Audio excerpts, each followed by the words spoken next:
culture united. Our culture united. Our culture united. Our culture united. Connecting all over the world. Connecting all over the world. Connecting all over the world. Connecting all over the world. Word up, culture united, number 11, back like a brazier hook. I'm your host, Justin Hunt, the company man. We've got an incredible lineup today. Big shout out for everyone who is tuned in right now with us live. 9-second applause to you all.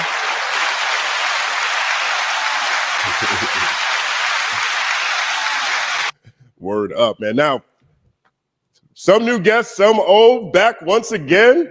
First time in a while, I think. First time in maybe 3 or 4 Culture Uniteds. One of my favorite voices on YouTube. Extremely elegant. Sorry, in his conversation. My 1-year-old who's going to be adding her voice. We got 2 skies in the house. Coming straight from the East Coast, French professor and hip-hop expert. 9-second applause to Professor Sky.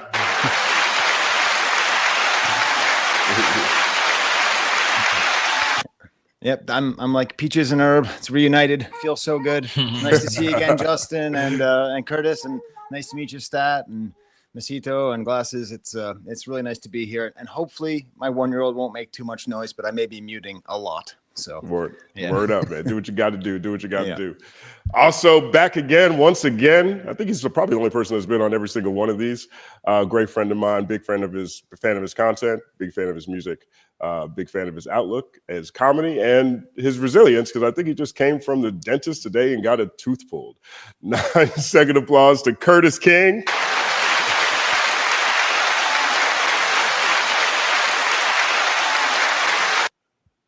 I appreciate it.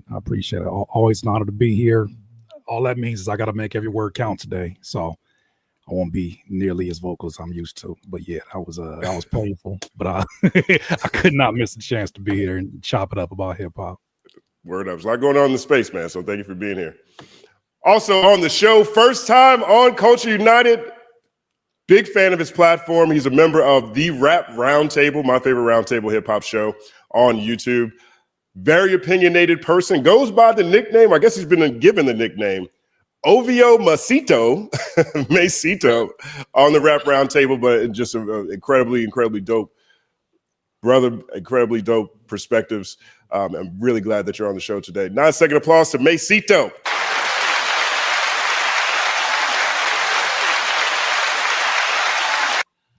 Appreciate it, Justin. Happy to be up here. Salute to the rest of the cast. Shout to Jaw the Point Guard, Sincere Beats, and Deanie the Balance, the rest of the roundtable. I know they in the chat cheering me on right now, you know? Big shout out to them, man. If you guys haven't seen Rap Roundtable, punch yourselves in the face, man. Like every week they come with this fire conversation. And it's legitimately, when I say it's my favorite roundtable show on YouTube, 100% my favorite roundtable show on YouTube. Much appreciated, Justin. Word up. Also, first time on the show, great friend of mine, one of the most accomplished people that I know personally in the music industry. One of 2 people on the planet that was ever actually signed to Shady and Aftermath. Incredible executive in his own right. Incredible businessman in his own right. Rolls out the effortless takes and effortlessly funny at the same time. We've got some things to announce at some point too. Great friend of mine, Stat Quo. 9-second applause.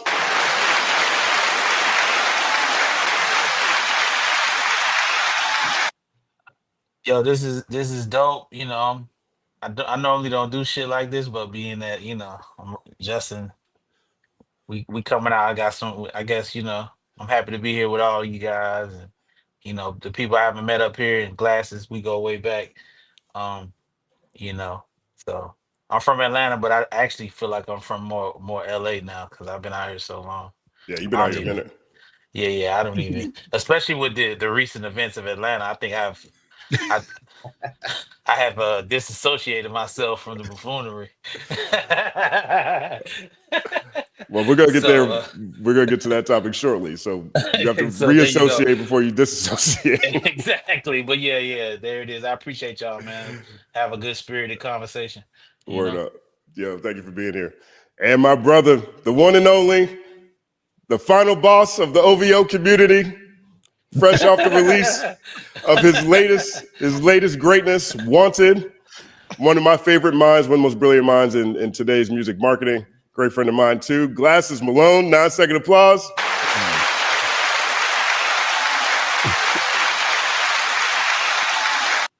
I have no idea how I got that title. I really, and I see it every day on Twitter. I'll be like, damn, these people really hate me. And I swear I don't get why. But you said I've heard some things. I've heard some takes. I never really But heard nothing that was that bad. That I really didn't get it. I still don't. Glasses, you said he's like one of the fakest rappers of all time. I never said that. You said something to that degree, basically Never. like a fake tough guy, something like that. Mm-mm. What did you say? You said something, man. It was it was somewhere.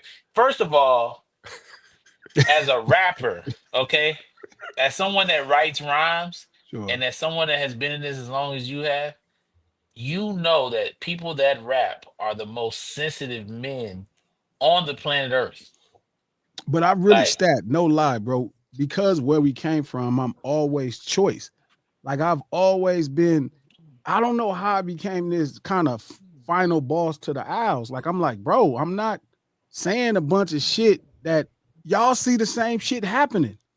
Like y'all see this shit happening. I don't know how did my voice become so important when we all see the same thing.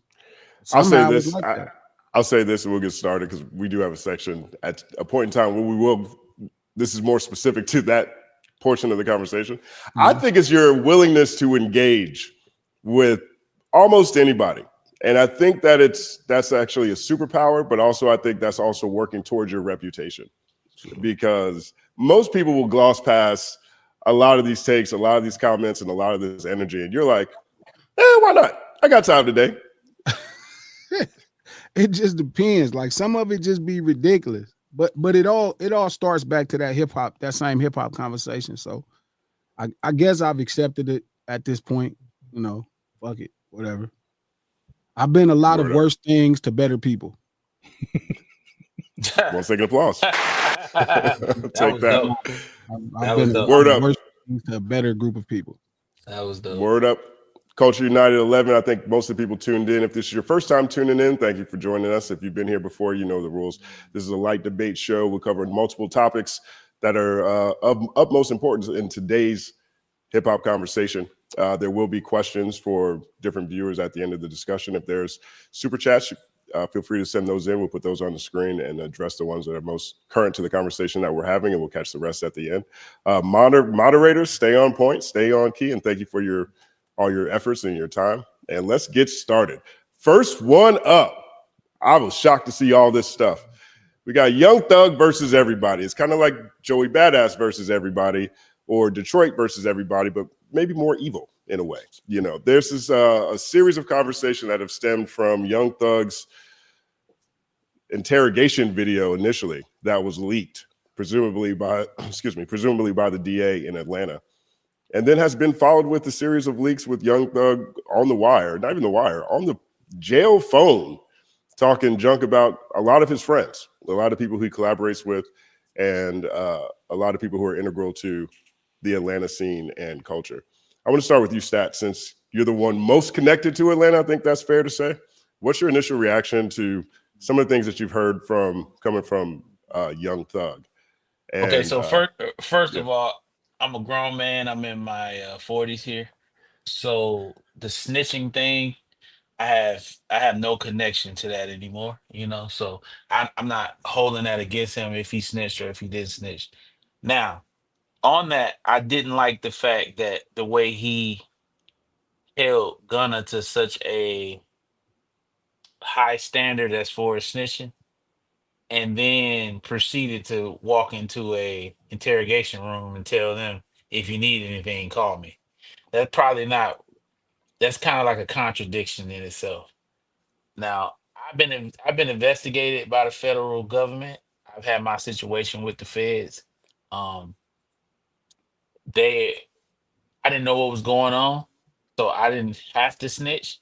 But had I known what was going on, I want everybody here to know that I would tell on the mountain. So I'm not I'm not trying to say I'm Mr. John Gotti on this thing. So let's just get that correct. Because if I ain't commit no crimes, and if somebody do something in front of me, and it's my freedom on the line, I'm telling, I'm telling, I'm telling. Now, as far as his conversations, with and talking bad about people, this just lets you know how miserable and disgusting some people are. Just because they make good songs, that doesn't mean that they are good people. Um, I've said this, and I'm going to say it again. His nickname is a spider. He's a slime. He's a snake. He got a rattlesnake as a his logo. I mean, these things mean something. You know. One of my friends is a rapper. His name's The Game. Okay. People say he plays games. Yeah, the nigga's name is The Game. You understand what I'm saying? You know, Glasses Malone. Very smart, huh? Glasses, huh? It means some shit. Stat quo, statistics, numbers, hurry up, on time, prompt. That's it means something. Dr. Dre, surgical, very particular.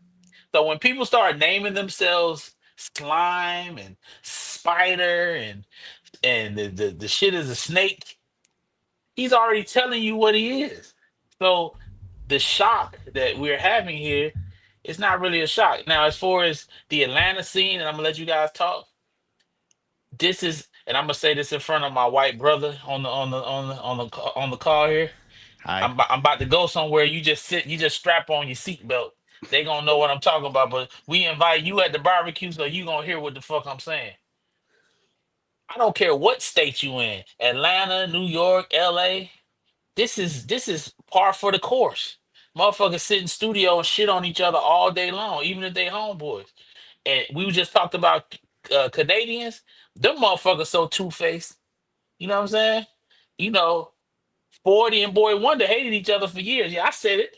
I said it, Boy Wonder. You know you my brother. Y'all motherfuckers ain't like each other for years. But pretending like it's all good. They get up in front of each other, it's all sweet. Them motherfuckers hated each other for years. This has been Future and Thug that fell out of friendship, been back to friendship. You know what I'm saying? Like this Gunna is signed to Thug. So you already know they had their issues of him complaining. This not so this is nothing for me. Um it disturbs me that wasn't intelligent enough to know that he was being recorded. Like you're on a jail phone, bro. Like what are you doing? So I'll let you guys have it. This doesn't surprise me. And as far as Atlanta falling, the whole hip hop shit is falling because niggas can't write a hit record. That's the problem. We got great underground music and great guys putting out bodies of work. I'm sure Glasses shit is dope. But at the end of the day, what has made hip hop grow fast is the ability to make records that the world gravitated to. And none of the guys that so called are the hit makers are doing that on a regular basis. So you guys have a Mm. I mean, I don't think people talking junk about each other is a surprise. I think the bigger surprise to me is the freedom in which Thug was talking on police phones.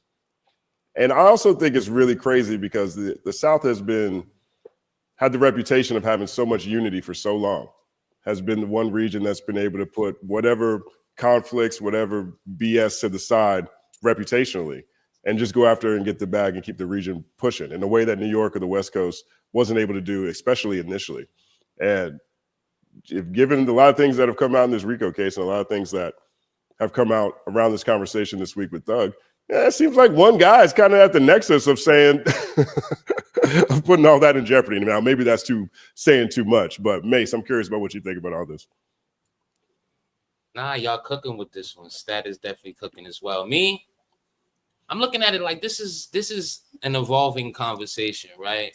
In the beginning, it was very much, a street thing, very much a snitching thing, like Stat said. And for those of us, depending on how far on the sidewalk or off the sidewalk you are, it might not really hold much weight with a lot of people. I know a lot of people were upset because of how he was treating Gunna, at least publicly, right? It seemed like he was holding them to a certain standard, like Stat said. And so people are upset about that, you know, him not sounding like he did in public behind closed doors, right? But like I said, the conversation has evolved. You know what I mean? Because at one point it seemed like, okay, the street thing is it you know, a music conversation, because we got to the Kendrick, the infamous Kendrick portion of it, right? And now at this point with the Glorilla talk, I don't know what's happening. They it seemed like they just got gossip. They just, somebody's out there to make everyone publicly hate Thug. You know what I mean? So I have to give him that, you know, because he was having conversations that he didn't think we were going to hear. So I got to give him that credit. I also have to understand that at this point. Wait. Let me ask you a question. I didn't mean to cut you off. Sure. I just want to make sure I heard you correctly. He was having conversations he didn't think people were going to hear. Right. Okay. Right. I just want to make sure I heard that right. And we'll come back to it. I'm saying in that instance, a lot of us often talk how we wouldn't talk. You know what I mean? We might be a little bit more loose with the tongue. You know what I mean? In those type of situations. So I'm not going to act like he was out here ranting and raving online. You know, he was talking to his mans thinking he could say something. So, you know, I want to interrupt you. I want to interrupt you and tell you that he knew. His lawyers told him. They make it plain and clear. If you've been incarcerated on that phone, any other inmates will tell you to not talk on that phone, because they're recording everything. This is a known fact. You know what I'm saying? Glasses, probably, you know, not to pigeonhole you, Glasses, but you can speak to that as far as people you know that have been incarcerated that haven't had their cell phone but that have spoken on them phones. He could tell you too. He knew. Right. He didn't know, of course. Absolutely. You're right about that. But how many jail conversations do we often hear? I mean, in that sense, you know, I'm with Mace. I'm with Mace. Hold tight. Let Mace give Mace a chance to finish his point. Oh, but you know, he is how many jail calls we hear. You know, he was being recorded, but he still didn't know that we were gonna hear, or the larger public were gonna hear what was recorded. So I gotta give him that. You know, a lot of people in that instance would say things that they wouldn't say publicly, right? And at the same time, Thug himself was at, you know, what a lot of people would feel maybe the lowest point in his life. So, like you say, he probably was miserable. He probably was angry. He probably was hating. You know what I mean? He was in a spot where a lot of us would be carrying those sentiments.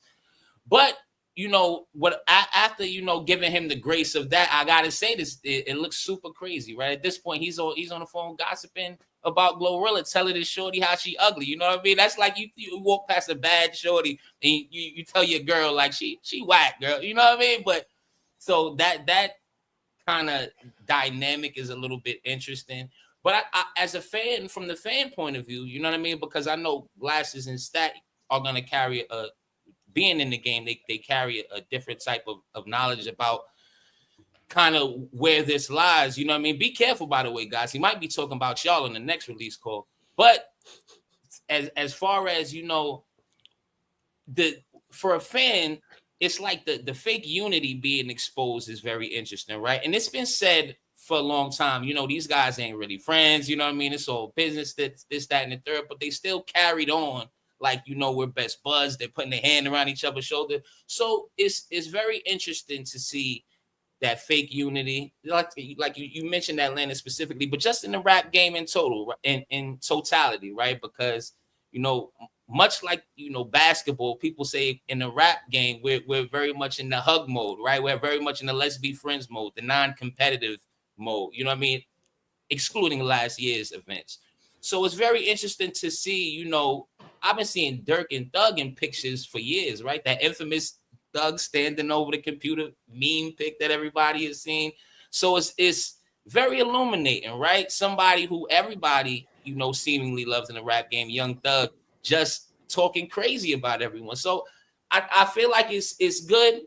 We're gonna get to a point where yeah, that fake unity, we out of there. You know what I mean? Very interesting portion of the conversation where he mentioned that Kendrick don't take money like it was a negative. To me, that looked positive, right? Because when you do take money, when you do, you know, fake the friends for the music, this is the type of energy that's going on behind the scenes. So that's the most interesting part to me. Word up. I feel you on that. I mean, a lot to come back to. We'll come back to that. G, I know you had something you wanted to say. I want to jump in here real quick. Yeah, the recorded part of the calls, you know that the calls are being recorded, but usually they're not entered into discovery, at least in California. Like, I don't know, in Georgia, maybe it's different, but you know the calls are being recorded, but they're not necessarily regarded as part of like everybody can get access to them. You know what I mean? Like normally they would have to be entered into a level of discovery, not all phone calls. So that shit, they really doing a number on him. They going to town on him. You know what I mean? And I need to find out more. I need to talk to Mike, to Killer Mike or somebody to figure out how the jail system, you know what I mean, works there. Because here, like, I don't think you can get access to people's recorded calls in jail just because they made them, unless they have something to do with the case and then they entered into discovery. You know, like everybody can have access to them. They leaking calls that I know, unless they chopping the calls down to just maybe these calls he did talk about his case and we just not hearing that part, versus them, whoever has it now is just chopping up the part where he's talking about a specific popular person. I'm interested though. It's crazy. It's like, damn.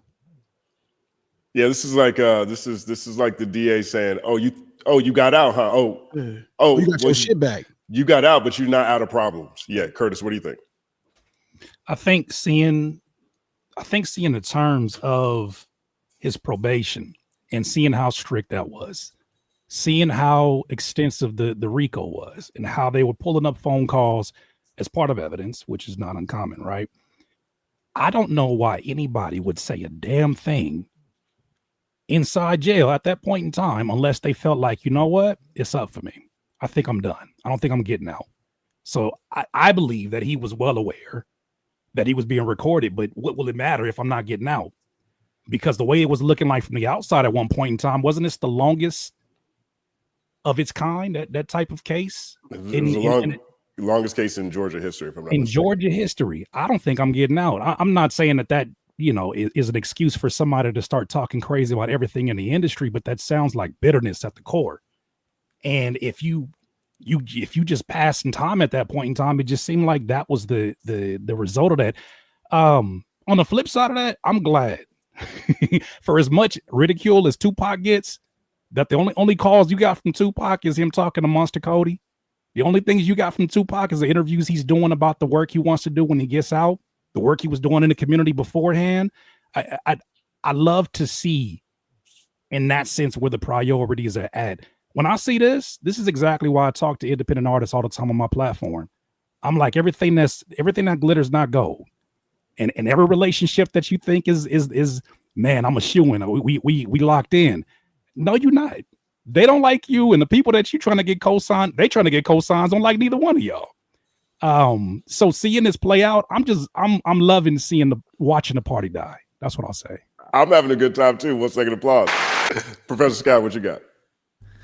Maybe I'll be a little bit of a contrarian, but like, part of me wonders, like, do we just want blood? Is it just like, it's been a little while since there's been a celebrity who's like totally melted down, and you know, especially America particularly likes to pick on non-white celebrities, and particularly like to pick on rappers and really tear them down. So it's hard for me not to feel like the stuff he says in public I get, but the stuff he says in private, like, have you ever been like in an argument with your girl or something, and like she starts fighting with you for what you're thinking but not what you said, and you're like, no, this is I didn't actually say that. I was thinking that, but I didn't actually say it. I feel like, I don't know, I feel a little sympathy. I mean, I don't particularly like a lot of his music. I don't particularly like the way he presents himself, and you know, kind of like Stat said, you know, who am I? I told you who I am, a snake. You know, like he said that, but I don't know. At the same time, I do get a little bit worried about how much fun it is to just see him, because it's like tomorrow he's going to wake up and just be like,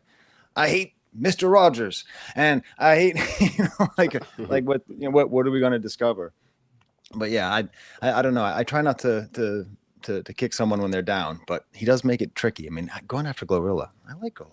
Yeah. Well, I think a lot of the sentiment comes from how he treated Gunna, how he's treated other people. I don't think people are celebrating potentially his civil rights. Hold tight, G. I don't think people are potentially celebrating his civil rights being violated. I think people are saying, you've been outside talking like this while you was doing that the whole time. Go ahead, G. He told on him.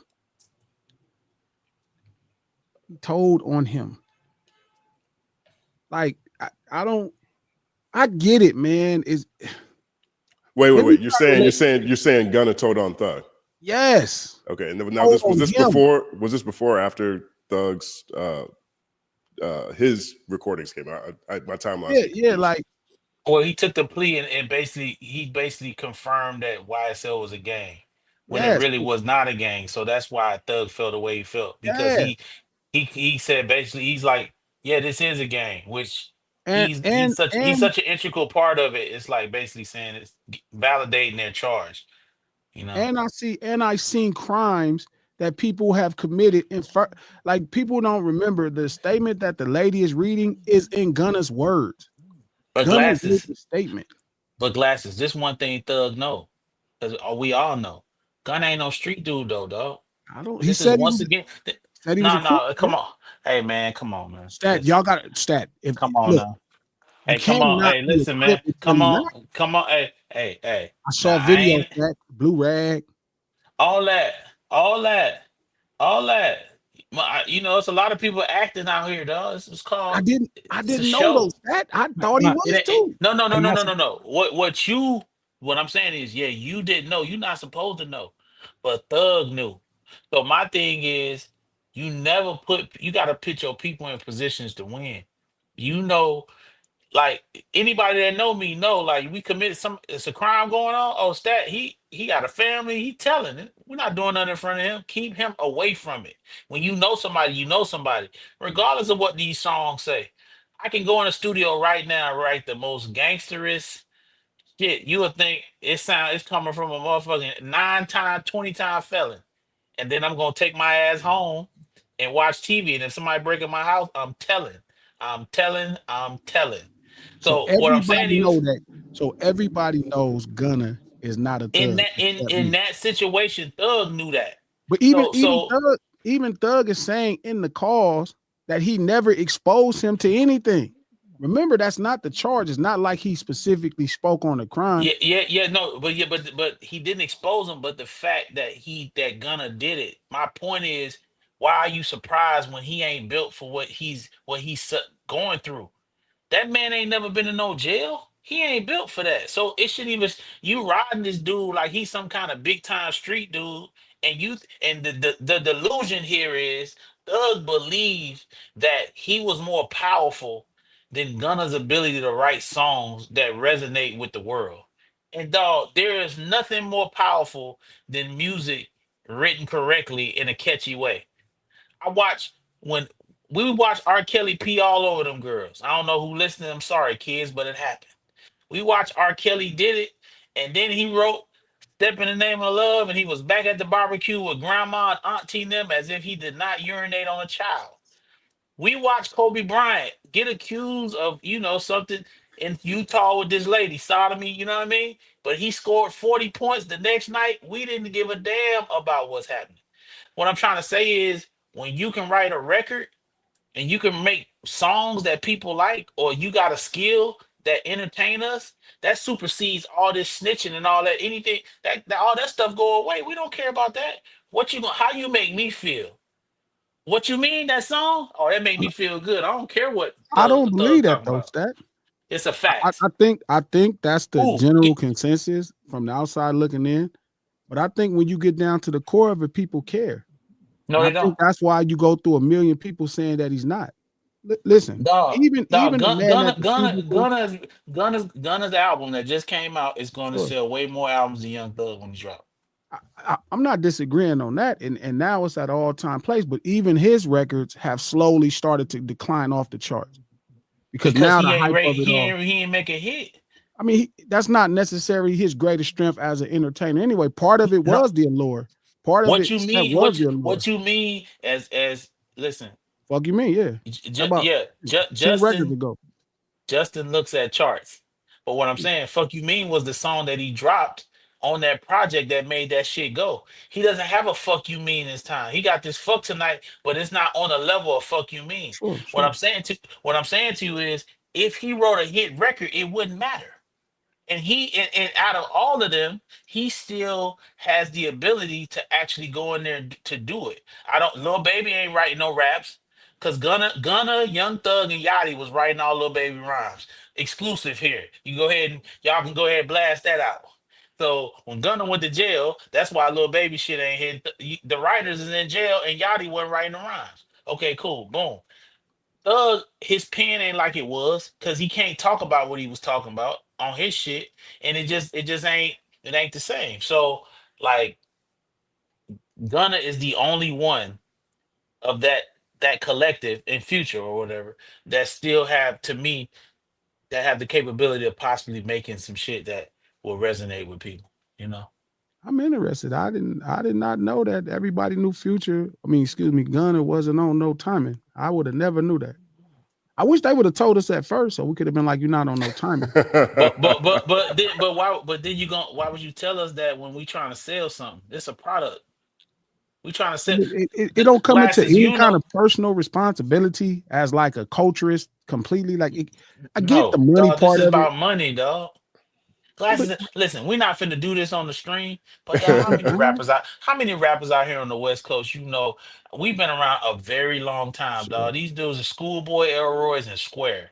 They ain't man. They wouldn't bust a grape in a fruit fight. But These like come, I wouldn't be the person also validating it neither. yeah, because they're not signed to you.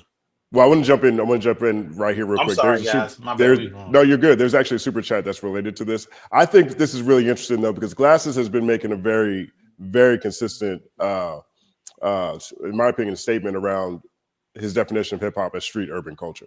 And there's a lot of rules that I think Glasses has been championing in these conversations that I don't think are yet universal because I think a lot of what we still have in the gap between hip hop being street urban culture, and the music industry is the entertainment part. And there's a lot of people out here doing things to push the needle that don't necessarily coincide with the covenants of a culture that we all hold so dear. But this question here, for you, Stat, it says, ask Stat about Ratlanta. He deflects to all hip hop. Now it'd be a great year for album releases.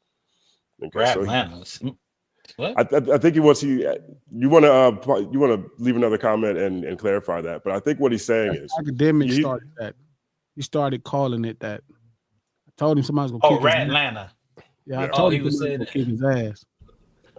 Oh, no. I mean, first of all, generally the people that leave comments, if they were in similar situations, they would tell on their mama. So right. that's first of all. And when they start talking, it's easy to, bro. It's so easy to say what you would do when you're in the confines of your living room at a keyboard. Generally, people have never been federally indicted. That was a state case anyway. Mm. Had that been first of all, had that been a federal RICO, them dudes, them dudes would be under the jail right now. There would be no, you know what I'm saying? We wouldn't even be talking about this. It was state from the giddy up. So even if they would have got convicted, they could have spent some money to got to knock the years off. Right. Everybody knows state. That ain't nothing but you can pay your way out the state. With the Right. feds, different ball game. Now, as far as Rat Atlanta, like I just what's so crazy with fans is how quickly it changed. Now Atlanta, we can argue, but Atlanta probably been carrying rap music for about 30 years, man. Let's just keep it real. Atlanta, when Outkast came out, 92, 94. 92, 94. From that run, the Goody Mob and all Ludacris, all that shit, Atlanta been running. You get what I'm saying? Jermaine Dupri, Chris Cross, like Atlanta has been running, going all the way up. Future, like Arrested Development. or exactly. You look like a member. So Former. now exactly. So now Thug is now it's Rat Atlanta because Thug and then That's Act, man. Act said that shit, man. that shit Academics lame as said hell. that shit. I rock with academics, but I understand what that is. Like Yeah. I understand why and what he does, and how important he is to. It's the same way I understand Stephen A. Smith in sports. People get frustrated, but these people are necessary.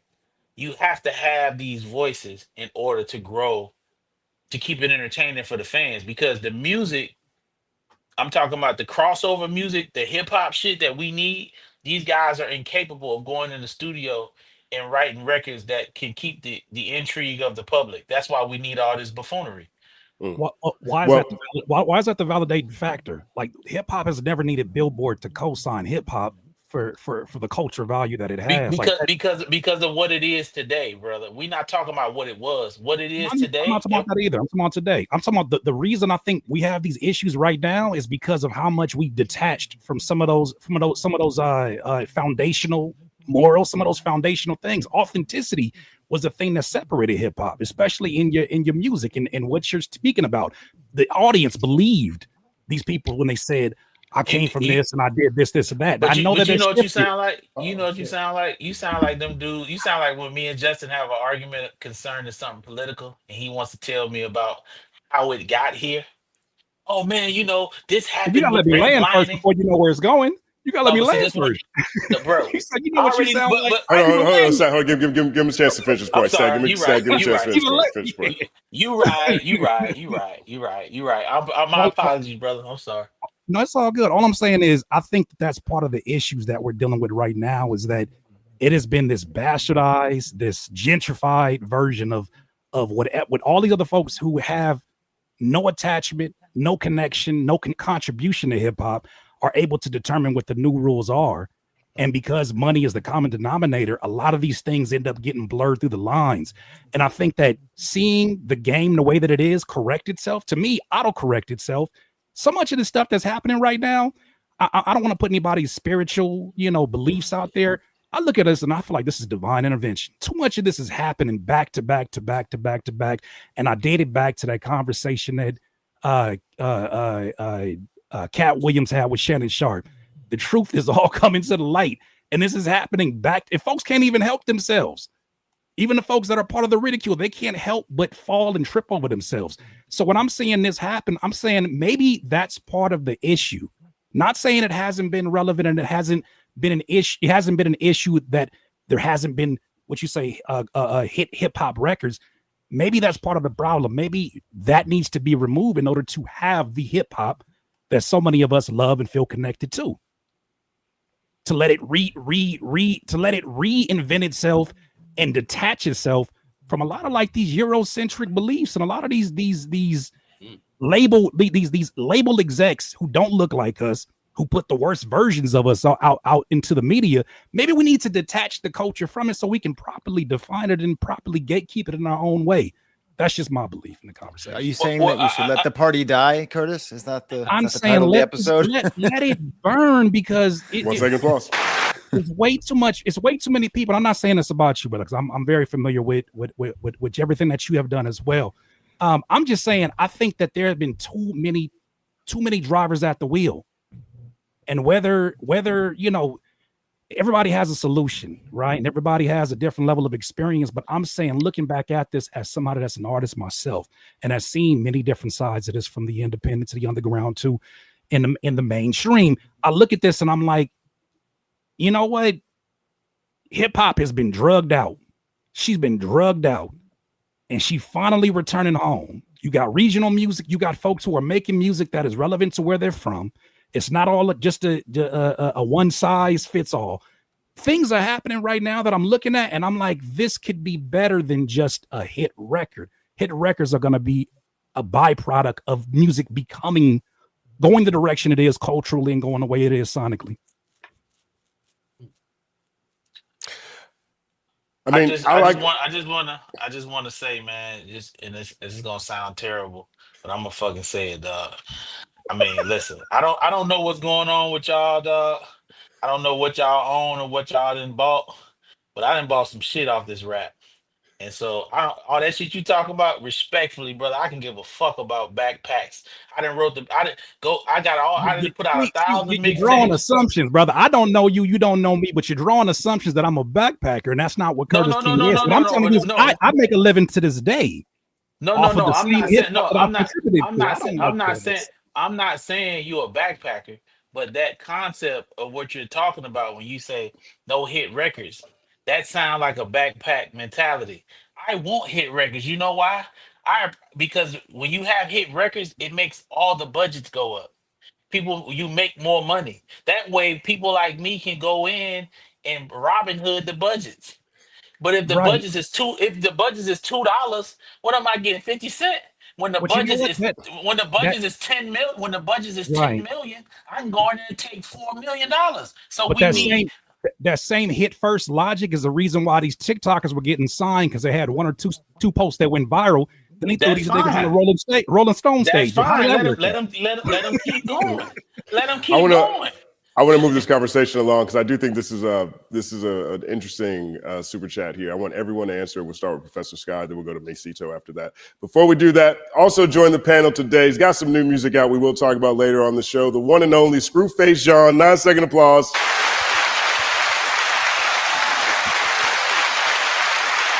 What's good? Can you hear me? Yeah, Hear we me got straight? you. We got you. Yeah. All right, cool. All What's right, good, so- everybody? What's going What's on, happening? bro? All right, we're going to start with Professor Sky. We'll go to Mesito after that. Then we'll go over to Screwface. This is from Beach Boy Dre. It's a really good question. I talked about this on my channel during Chart Report. Maybe Chart Report, or maybe one of the videos I did around this conversation. He says, I know Justin's answer, but do y'all think that Young Thug is a superstar? There are multiple artists that copied Thug Blueprint, like YNW Melly, even Cardi, and even artists under YSL. Shout out to Justin, much love. Is Young Thug a superstar? Hell no. But you can be a giant without being a superstar. So like he's a giant, right? Certainly he's a huge name and he should be remembered forever for having done a lot of amazing, great things. But a superstar, people, I mean, there's not many superstars in hip hop at this point, and they are all basically removing themselves from the picture anyways. I mean, and maybe to Curtis's point, maybe it's better if we have more stars and less superstars, because, you know, maybe somewhere in the middle there. But yeah, I mean, he's a huge rapper, but like he's not Future, right? I mean, like everyone on the street knows Future, like just in any street, anywhere, right? Like anywhere in America. But like Young Thug, I don't know. I don't see it that way. Can't do a Super Bowl. He ain't a superstar to me. Mesito, No. what do you think? I'm on Team Sky with this one. Listen, and you could kind of twist your way into thinking it in like 2025 terms, right? Like, you know, name, you know, recognition, you know, Twitter hits. But for me, Young Thug is a musician, right? And I don't think his numbers or, you know, his hit records, as y'all was talking about, would dictate superstar status, right? So, you know, I'm you know, being a little too old school with it. I need some like actual, you know, Carfax to see that he's a superstar. I know us in the culture, he's a superstar for us. I know for the folks, he, you know, we all know Young Thug. We all have an opinion about Young Thug back when he came out wearing his dress. But nah, I don't think he's a superstar. I don't think statistically, I don't think he would drop anything that would do superstar numbers. I don't know if he could sell superstar tickets. And from the way he was, you know, begging to get Kendrick and Dirk on those records, that don't sound superstarish to me. 1 second applause. Screwface John, what do you think? Is Thug a superstar? Nah, I don't think so. I don't think there's too many superstars in anything left. I think when I think of a superstar, I think of somebody who transcends beyond what they do or just the thing that they're in. And I don't think Thug is as recognizable outside of hip hop as some of the other people are. And like the other people said, I don't think even his numbers are superstar level. But in his defense, I don't think there's many superstars, period. But I definitely don't think Young Thug is one. Yeah, there's not as many movie stars, right? That's a good point. Curtis, what do you think? Yeah, I think we're living in a time now where the superstar gets redefined, and I'm with Mesito that I think that conversation he had on the phone told you even the separation that he himself saw from his peers, right? When you talk about, you know, needing a plug for you know, we gotta get the same plug to get the song up to where we need to get it to. You think Kendrick will accept some money from us? You think we can? What's his issue? Why? What's going? I just feel like when you have that kind of perspective that's looking at everything, I think one side of it says that's just being competitive and being aware of what's going on. But I think he himself has seen, I think he had superstar trajectory, but I think some of the decisions he made, like going at Wayne at that point in time and the way that thing played out, I think a lot of things cut that opportunity for it to happen. And I think this, you know, the way this whole situation played out from the case down to what is going on now, No, I think there's a clear separation. While all of this stuff is going on in the news, you got one dude out here who's selling out stadiums and being minding his business and being very quiet, and it's still trending topic. I think that's kind of the new superstar that we see today. I don't think today's superstar is yesterday's superstar. Glasses, what do you think? 1 second applause, Curtis. He's pretty high profile, really big records. I mean, I don't, you know, I don't know how to define superstar well enough. He's really high profile. Wait a minute, G. You define everything. Great. You spend all kinds of time coming up with very explicit, distinct distinctions and like definitions.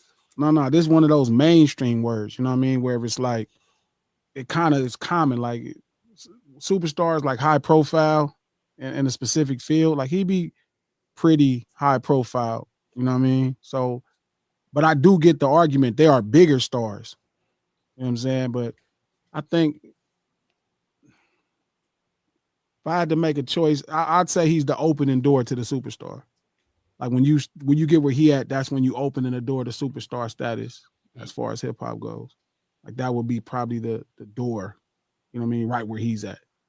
Stat, do you think Young Thug's a superstar?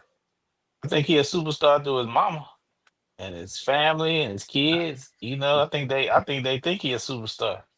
So I think he's a superstar to somebody. I'm a superstar to my mom for sure. But to me, he's not a superstar to me, and it seems like he's not a superstar to most of the people up here. Just like the word legendary, like, you know, like these words we just throw them around, because if you say he's a superstar and then we say Michael Jackson is a superstar, then it's like, you know, it's a difference. And to me, in rap music, period, there may have been only 10 in the history of rap that have been superstars. Maybe 10. Maybe 10. Snoop Dogg being one of them. Right.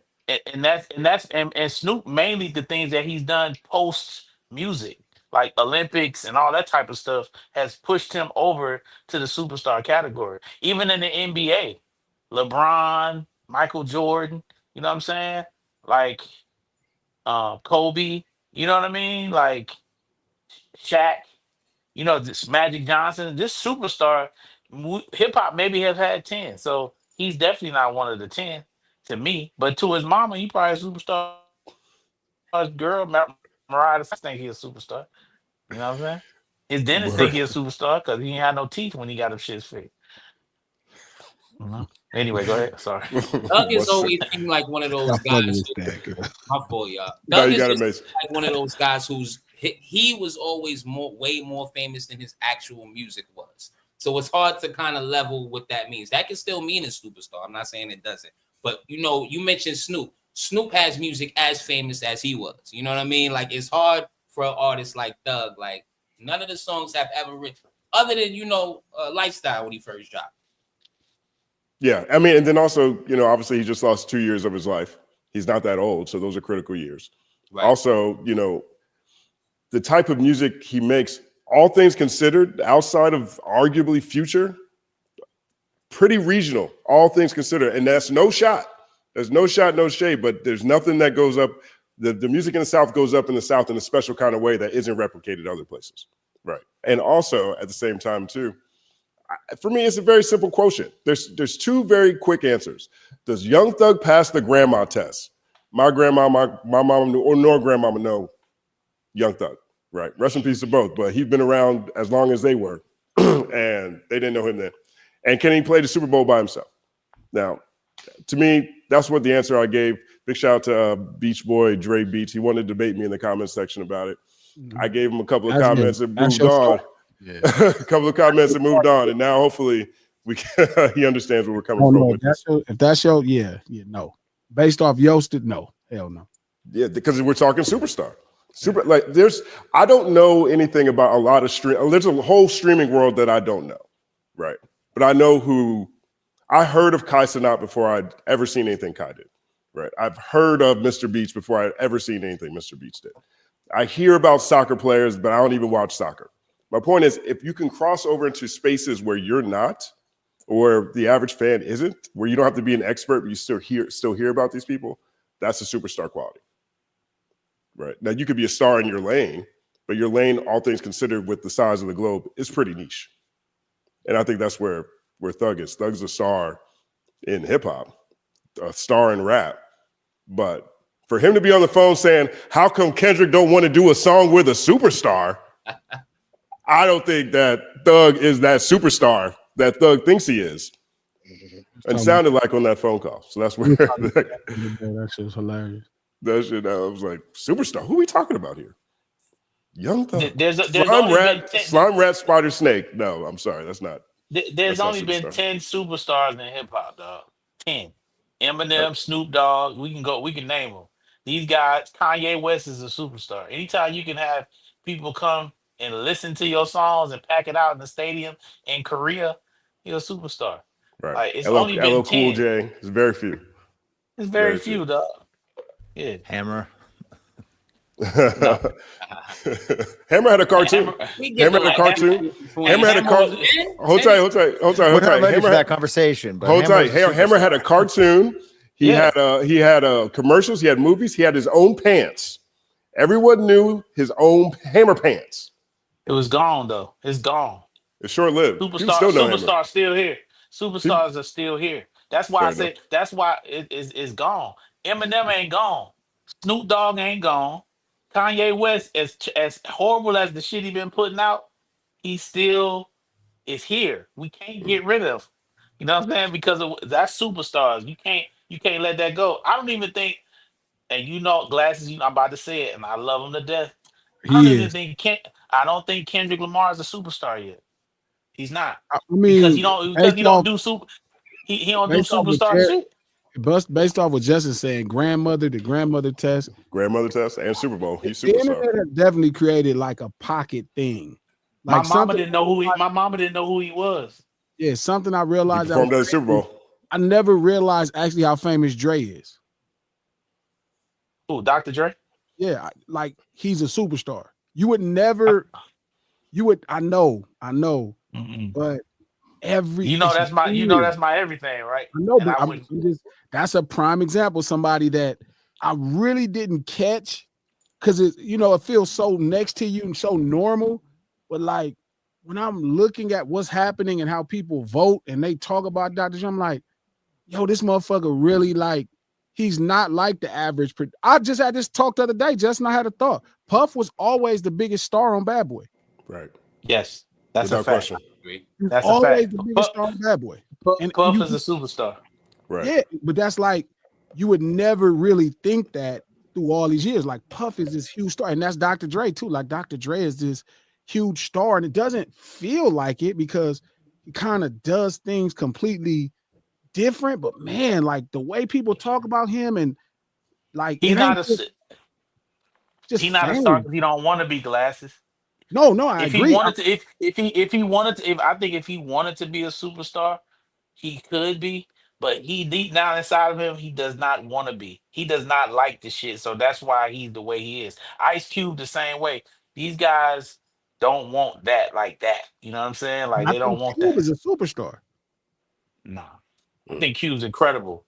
Superstar. No, not talented. I mean, just in infamy. Like I think Ice Cube is as famous as Kanye West. As a superstar. Yeah. Well, you got the movie shit. Weirdly, you know what I mean? But he did a lot of movies, but and this last Amazon one was horrible. But God bless him. We love him. I really enjoy it. You like that movie? No, and I get it, and I get what people saying watching the acting. It was so weird, but I guess people set me up, so I was able to go in. They said it was the worst movie. It was the best movie you ever watched. I was like, you two West Coast, dog. It's too West Coast. It was an infomercial. It was sponsored content. They did. That's why it's so bad to me. They put $5 million, $50 million into this thing to sell me some Amazon delivery, a drone delivery service. It's Amazon. They could have made a good movie that could sell me the Amazon drone delivery service. They put Ice Cube and his homies in front of green screen, pretended there was some aliens outside they made on Roblox. Whoa. And tried to sell me Amazon delivery service. It's not even good sponsored content. But let's move on. let's move on to the next topic. We got the next topic. Obviously, Iceman is dropping tonight. Iceman episode 3. We haven't watched it yet. I'm not sure if there's any news that's come out of it yet. I haven't seen anything break. Anybody, if there's anything interesting, let me know in the comments section. We can take a look at it if there's something interesting there. But Drake has been in Iceman mode. Part of his rollout, most recent stop in his rollout was his interview with Bobby Altoff, which to me actually is on brand and it makes sense. Her name's Bobby. His name's Drake. Iceman, his real name is Bobby Drake. But this is yet another Drake album rollout season. It seems like he's perpetually in album rollout mode. I want to start with you, Macito, on this one. What do you think about Iceman so far, what we've heard, and what do you think about this rollout, and what should we expect from Drake? I appreciate the rollout for the mere fact that this is more creative than Drake has been in a long time. Whether, your opinion about it is always going to kind of fall on how much of a fan you are or not. I'm a fan, so I'm appreciating it.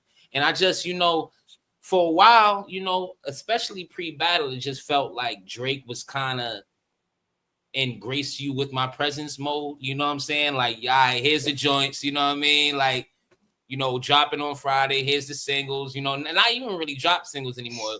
Barely any videos, you know what I mean? So I can appreciate, him and his team at the drawing board trying to figure out what's going to connect with the public, what's going to connect with his fan base.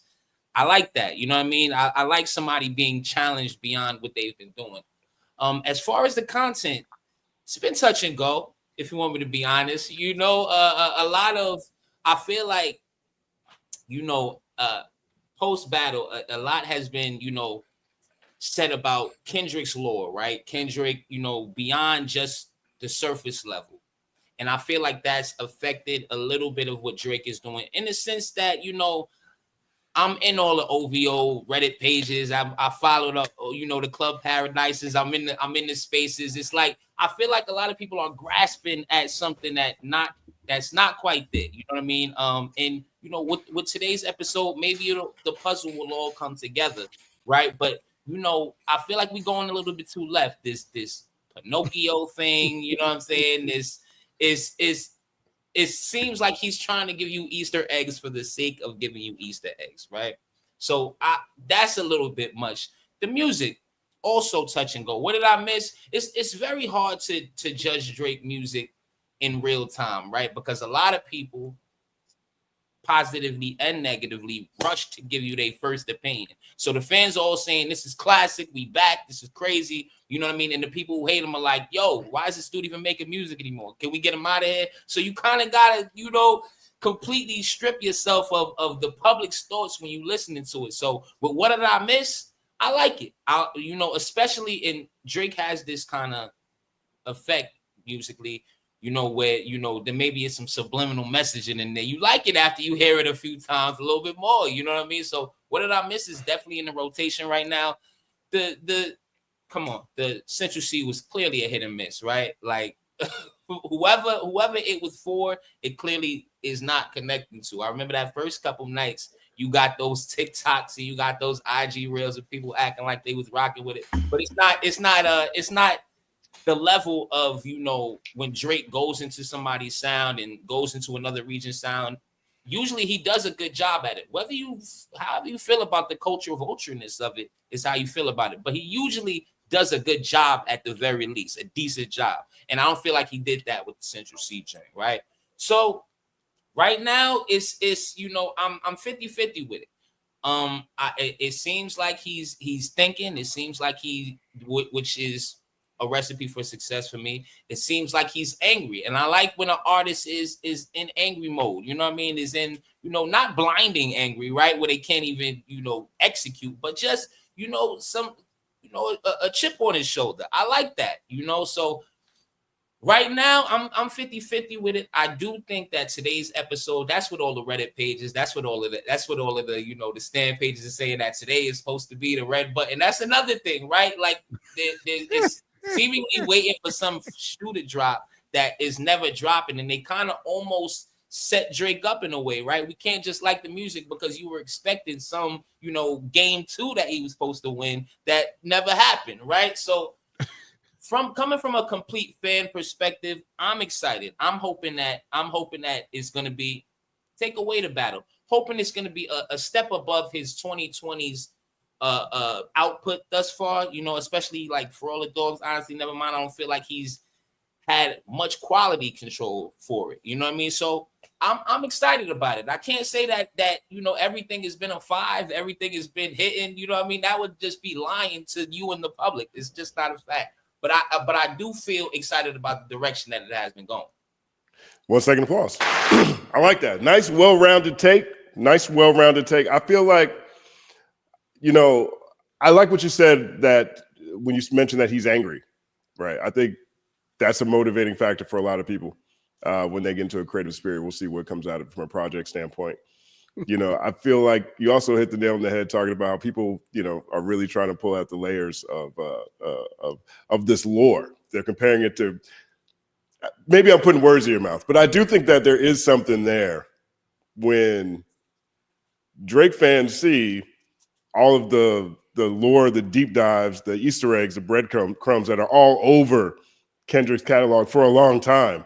And then in conversation, they try to replicate that, or they try to match that with an artist who just hasn't been doing that. Right. And so I don't think that's actually a fair thing for them to do to themselves. I think you just accept artists and people for who they are in certain spaces.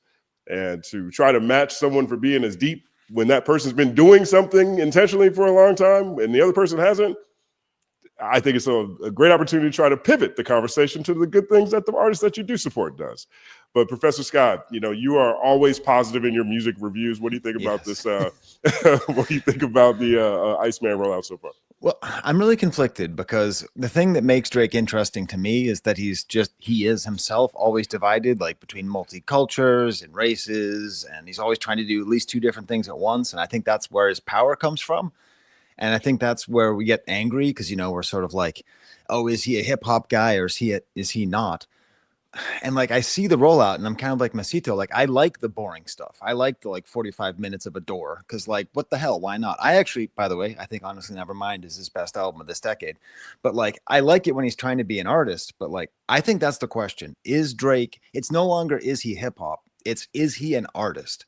Because I don't think he is. I think he's an influencer and he's a gambling groomer. And his goal is to get young men into the manosphere and gambling and feed money to his new boss in Australia, and that's his job, and like that's what he does Gambling now. groomer is crazy. That's what he is.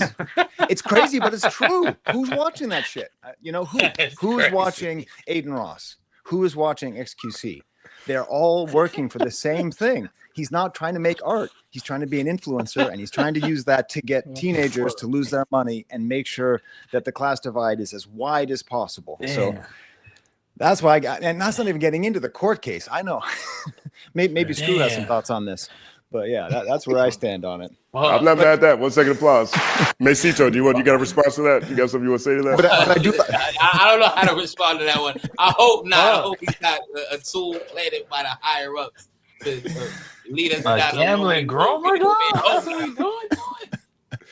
I mean, that's what he's been selling. That's what he sells every day. Hey, I know listen, Macito is caping for OVO. Let me throw my cape on for young Ari Graham in here. Hard to get glasses. Let me get in here, man. Listen. I told Justin this when Justin said that he said Lil Wayne's album was trash. Okay. And I said it was awful. Awful. The quote is awful. This is what I'm gonna say. When you have performed at a certain level and you have done certain things in this industry, and Glasses know how difficult it is because me and him, we still in it, right? When you have done what he has done for this period of time, there has to be a certain amount of respect given to Drake. Now, brother, listen, you had your infant on your lap. It's much love to you. You know, it's definitely gambling groomer is hilarious. But I'm gonna say, man, dude has made music that have impacted people's lives for like over 20 years, like 20 years now, I think. Damn near 20 years. He came out 2010. Yeah. So like, I mean, this guy has dominated this shit. So I can't even it doesn't matter if he's selling um gambling. I love Snoop. It's my brother. I seen Snoop on a box of a perm one day at Simply Wholesome. You know what I'm saying? So my thing is whatever he doing to that he got to make his ancillary income. That's just that come with it. You know what I'm saying? And so I think what you said is hilarious, but I could never say that about him, and I could never because of what he has meant. You know what Do I'm you want saying? to you want to connect that dot a little bit better because it sounded like you said Drake made music that's so good you don't care if he's selling death. No. What I'm saying to you is God damn. no. What I'm saying to you is he has made an impact in this industry at such a level, at such a high level. I'm not gonna criticize him for what he's got going on when it comes to gambling. When motherfuckers is gambling every day, and I grew up gambling and shooting dice. So now he getting a check for it. I'm about to just call him uh, a gambling groomer. All kids, if you go like, I'm not finna do that. I'm not finna do that to him Say it one more because time. of what Say it one more time because I think it's sticky enough to actually leave this Fire. chat. Say it one more time. I like that. That is Gambling groomer. Drop gambling it one more groomer time. is crazy. Listen, the that fact let me that tell you y'all just Actually, something. made that I like that happen a on lot. this. That Y'all that made right this there happen, is bro. This that is is gonna be all the over gambling groomer is the X. crazy. You just did some. Like that's up there with BBL Drizzy. That's like up there. That's gambling. Like I've never heard anyone be a groomer for gambling, and that shit is crazy. I love it. That was 1 second applause. fantastic. That was fantastic. But I'm just saying, his music, like even like with Kendrick Lamar, like when you ascend to a certain level, I just like I said, it's just a certain type of respect, that comes out of my mouth because I just know how hard it is to be that person. And he was the number one guy for a very long time. So whatever he's selling, hey man, I just shake my head at it. But at the end of the day, if he never make another good song, he's done enough for me to where I'm gonna respect what he got going on. Cause I know he still gotta pay them bills. So but shout out to you. That was creative and it was hilarious. You know what I'm And also, I also think the Carter Six is good. So I'm just saying, you and I are together on that. Not good. well, It's I'm, not as I'm bad not as everyone listen, thinks. I'm not I saying just that lost it all was my good. goodwill. Yeah, I'm not even saying it was good. I was Tomato. just telling Justin that Again. it's a certain kind of way he got to talk about Wayne. Like Yeah. you I can't. feel that though. I said the same thing. I was like, bro, it's like Drake, even with all of the music, bro. It's like it's hard for me to critique a record maker of that caliber. You know what I mean? Like I can critique everything he's doing culturally. It's like Yeah, easy. Walk in the park. That's stupid. That's stupid. Record yeah, making, it's like, let me just shut the fuck up because yeah, you know what I mean? He didn't pull so much shit out. And it's the same thing with Tune, with Wayne. It's like, yeah, you know what? Now I'm gonna just go on it because you already know certain people be superheroes at one specific thing. And for sure, if nowhere else, like what Mesito was saying, like it's hard when you're talking about a superhero of making records. You know what I mean? And that's why even going back to that part of OVO Boss, like I could say anything, even the things I'm saying positive don't come across positive. I think it's just part of the cripping, you know what I mean? Where people like, well, I don't care if he said that, that's cool. It's like I'm gonna focus on him saying that he's not hip hop or so forth and so on. But like as a record maker, like it's really hard but you know what's funny? Justin, I didn't call you and think about this.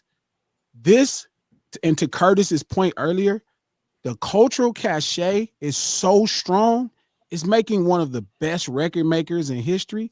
It's making people second guess records that are probably good. mm-hmm. That's how much hip hop matters. Like the artistic expression of street urban culture, to where he'll put out a good, let's go. And you be like, you know what I'm saying? Shit that before this, you know what I mean? Mm-hmm. You would have just, oh, that's pretty catchy. Hey, I don't even care what it, you would have just went with the catchiness of the record and great record making. But now it's like, that show you the power that Curtis was saying about hip hop, the cachet, where you like, now everything he does is like over scrutinized. Like it's like niggas is watching. And that's why I'm glad, and forgive me, Curtis, I'm glad we're back to that point. Everything is like, it's an eye on it. Like, what that mean? Huh. Oh, the best rapper come from England. Oh, you did a song with Central C. Like now marketing, like you got to work hard because now we looking behind the curtains. UK has the best rappers and you have a song with Central. No, we not fucking with that. You know what I mean? Like his bass tried to push it off the ground and he was right. About 2 weeks, they were trying to do TikToks. And it was like, nigga, you just said that. Like now all of the shit is connected and it's fucked up to see it happen to such a great record writer. But I love the fact that the culture is standing up for itself. Like, I like it too. I like it too. You late niggas, you feel me? And then one day, just because you're this fantastic record writer, you're gonna keep getting through. Like now it's like, now we really are demanding authenticity. You better tell us you hurt about this battle. You better, like, you cannot keep talking tough. That's the problem. Like, if I was talking to Chubb or 40 and I'm like, bro, he can't keep talking tough. We don't believe it. Like, we're watching you. You were in the moment to be tough. You were in the moment where you lost this fight and you could have just went on and talked about, it could have been a Drake moment where you talked about how your feelings was hurt. You could have talked about, how you took him on tour and maybe the relationship fell apart and maybe where you went wrong at and where you went right at and gave us this in. But you was like, no, I'm tough. Yeah, all you niggas is pussy. Bro, you talking about you gonna see people in the streets, bro? What are you talking about? Cause like, what is happening? Like, you are not seeing anybody in streets, nigga. You not. That's just, and everybody knows it. His base is trying to, and I give his base credit. They're like, I'm watching people every day on Twitter. Glass, you don't know, because he gonna run up on somebody. I'm like, he's gonna run up on somebody. Wait, Macito is a part of his base. Is Drake gonna run up on anybody? No, but Macito is a real. He's a regular fan. Not he like had knee problems when he first came out. Just so real people. 1 second applause. Stats. Somebody told me there on Twitter. He'll be in LA next week, and what you gonna say when he sees you then? When he has the shite on? Oh my god! I was like, oh my god. So Cuz is gonna run up on me in Los Angeles. No. And what is my emotions gonna be? I'm like. No. I don't know. I think I would laugh. I would just, what is my emotions going to be? And I was first of all, he gonna be out here. He gonna have the Detroit Lions offensive line, and then he gonna have some government officials with him. So that have you seen how Birdman move in LA? That's how he gonna move. But listen, my thing is the confusion is that somebody's upset. Like, bro, we just want the best thing for everybody. We just don't want you to be no sucker. That's it. Just you being a sucker. Like, and that's just simply said. Take your loss. Don't try to blame everybody. Take your loss and move on. Tell us how you really feel. Mm-hmm. That's what we demanding. Like Curtis said, authenticity as the cornerstone. Yeah, it'd be a little, but you got to get closer to it.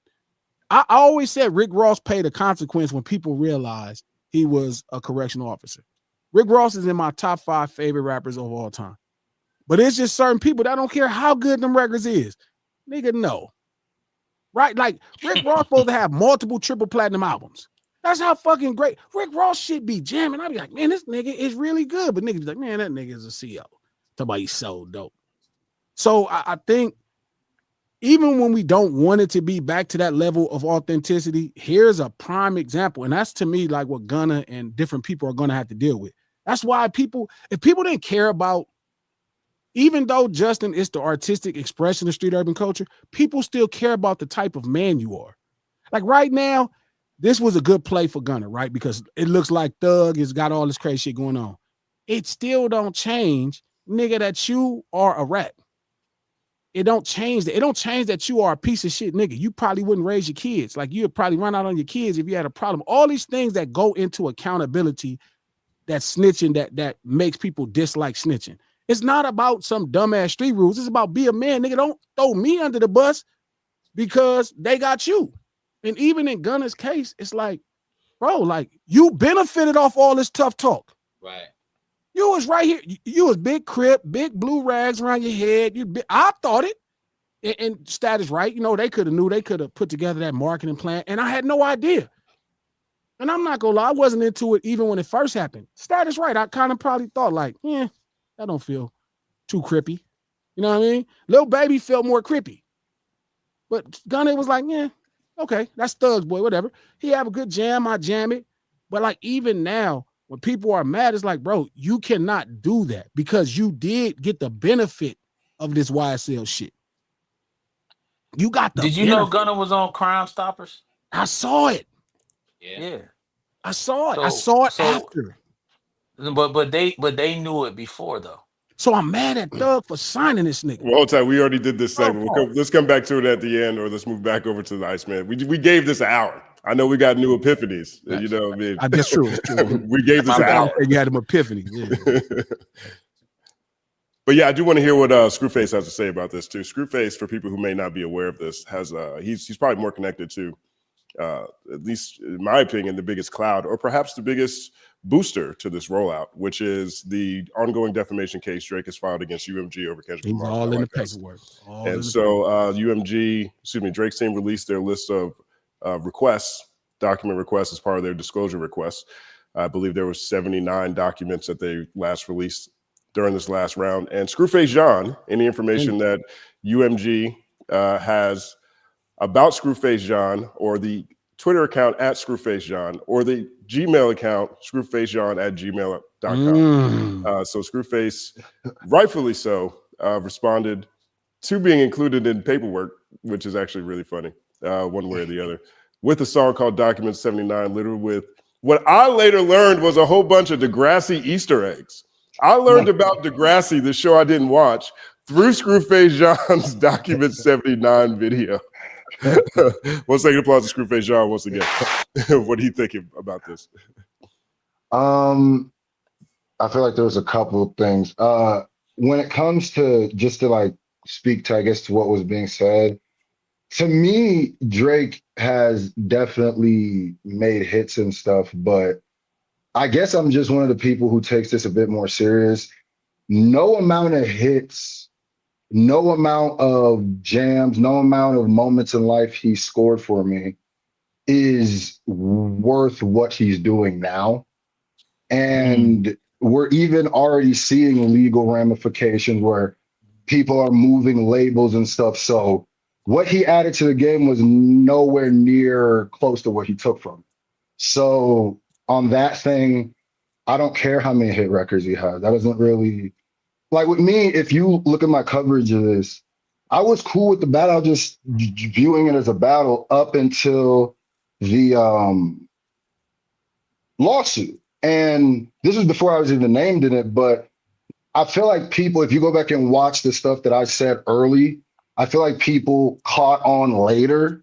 And because when I was saying this stuff, people were saying like, oh, I'm overreacting. And then when the clips situation happened, then people were like, oh, wait a minute, there might be ramifications for this.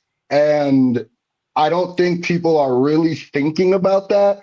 And somebody like me who grew up in battle rap, loved the competitive nature of hip hop, for one artist to come in and quite possibly might change the way that that works, where people are gonna have to probably get sample clearances and then also have like, I don't know, somebody go over lyrics and make sure and clear your lyrics and make sure you didn't offend anybody, because it's not even win or lose. What the record labels are showing is they're not even wanting to deal with what possibly may happen. And no amount of hotline blings is worth that. I don't care. If that's how things are going to work now, and you're hearing Kendrick records where he has to censor out complete lyrics. You're hearing people do that. You're hearing people shit. If that's what the new thing is, then you can have all those hit back. And I'm somebody who grew up in the Drake era. Like I was going through middle school and high school when Drake was popping. So those moments are super important to me with some of those songs. But it's not worth what's going on now. And that's even just taking me out of it. When you now add me into it, the way I look at that too is Drake, I don't believe that their team is, I look at it in two ways, where either their team is stupid enough to believe that I'm some paid UMG agent or some stuff like that and didn't do any research about me, because I feel like if you do any research about me, you see like it's probably not the truth. Wait, real quick, for the record, have you done any business with UMG? Have you been paid to react to any Kendrick Lamar content? No. Have you? Were you motivated by the diss tracks being white labeling and in terms of giving positive reactions? No. Hard question. I have never. Objection. I have never had I've never had any communications with UMG in life about John Janik check. Drake. John Janik. So that's why, like, if you notice, I'm not scared in the least way because there's no merit to it in any way. So that's why, I have people be like, yo, look into the da-da-da-da. But it's like, if you know what it's actually saying, and if you know how just absolutely false it is, then you would know why I'm handling it the way I'm handling it. But going back to what I was saying, when you add me into it, I feel like what you're doing on a couple levels is you're doing an intimidation factor where I think you think I'm stupid and I don't know my rights, and you think I'm going to just see that and go, oh my God, I'm never going to talk about Drake again. If you've noticed on my channel, I've actually quadrupled down on the Drake content more than I was about ready to be like, okay, yeah, let me just see on the major stuff and I'll cover that. Like, you could even see me on separate stuff saying it until I was put in there. And then at that point, I was like, yeah, now I'm going to show you that I actually, and Curtis will even speak to this.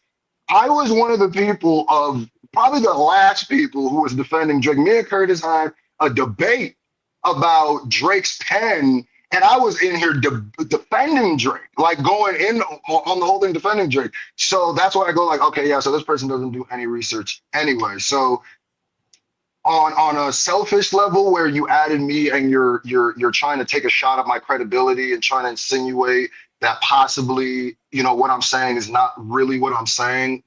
And as a reactor or a reviewer or a critic, that's really all I have.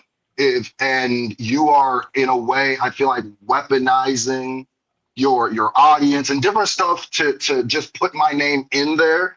Because even if you read the specific stuff that they wanted on document 78 and how vague document 79 is, I just felt like that was something I felt like that was something to just be like, hey, you're a big platform, this, that, and the third, and these are all just the things that I believe. So we're gonna try to put that in there. And then one thing I noticed too is throughout the course of this whole thing, he's put all the biggest reactors in it. Mine has been the only one that's been an actual request of something, but he's mentioned the No Life Shacks, the Kai Cenats, the ZS. What is he requesting?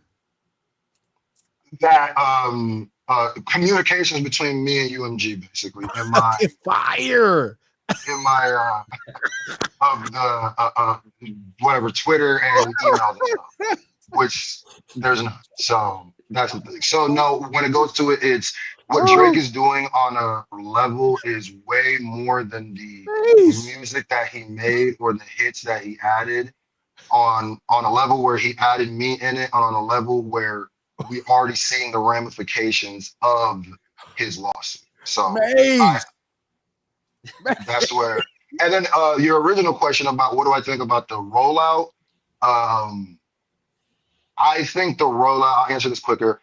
I think that rollout is kind of hit or miss. I think it's very like sporadic and random. I think he's guising that as mysterious, but I think he's just throwing a lot of stuff on the wall and seeing what sticks. And I mean, at this point, he's just using that to push the album. So it's hit or miss. I'm not. But obviously, my take is going to be my take about Drake because I'm not a fan. So. Great, man. Curtis, what do you think before we get to reactions? I want to make sure everyone gets a chance to opine on this.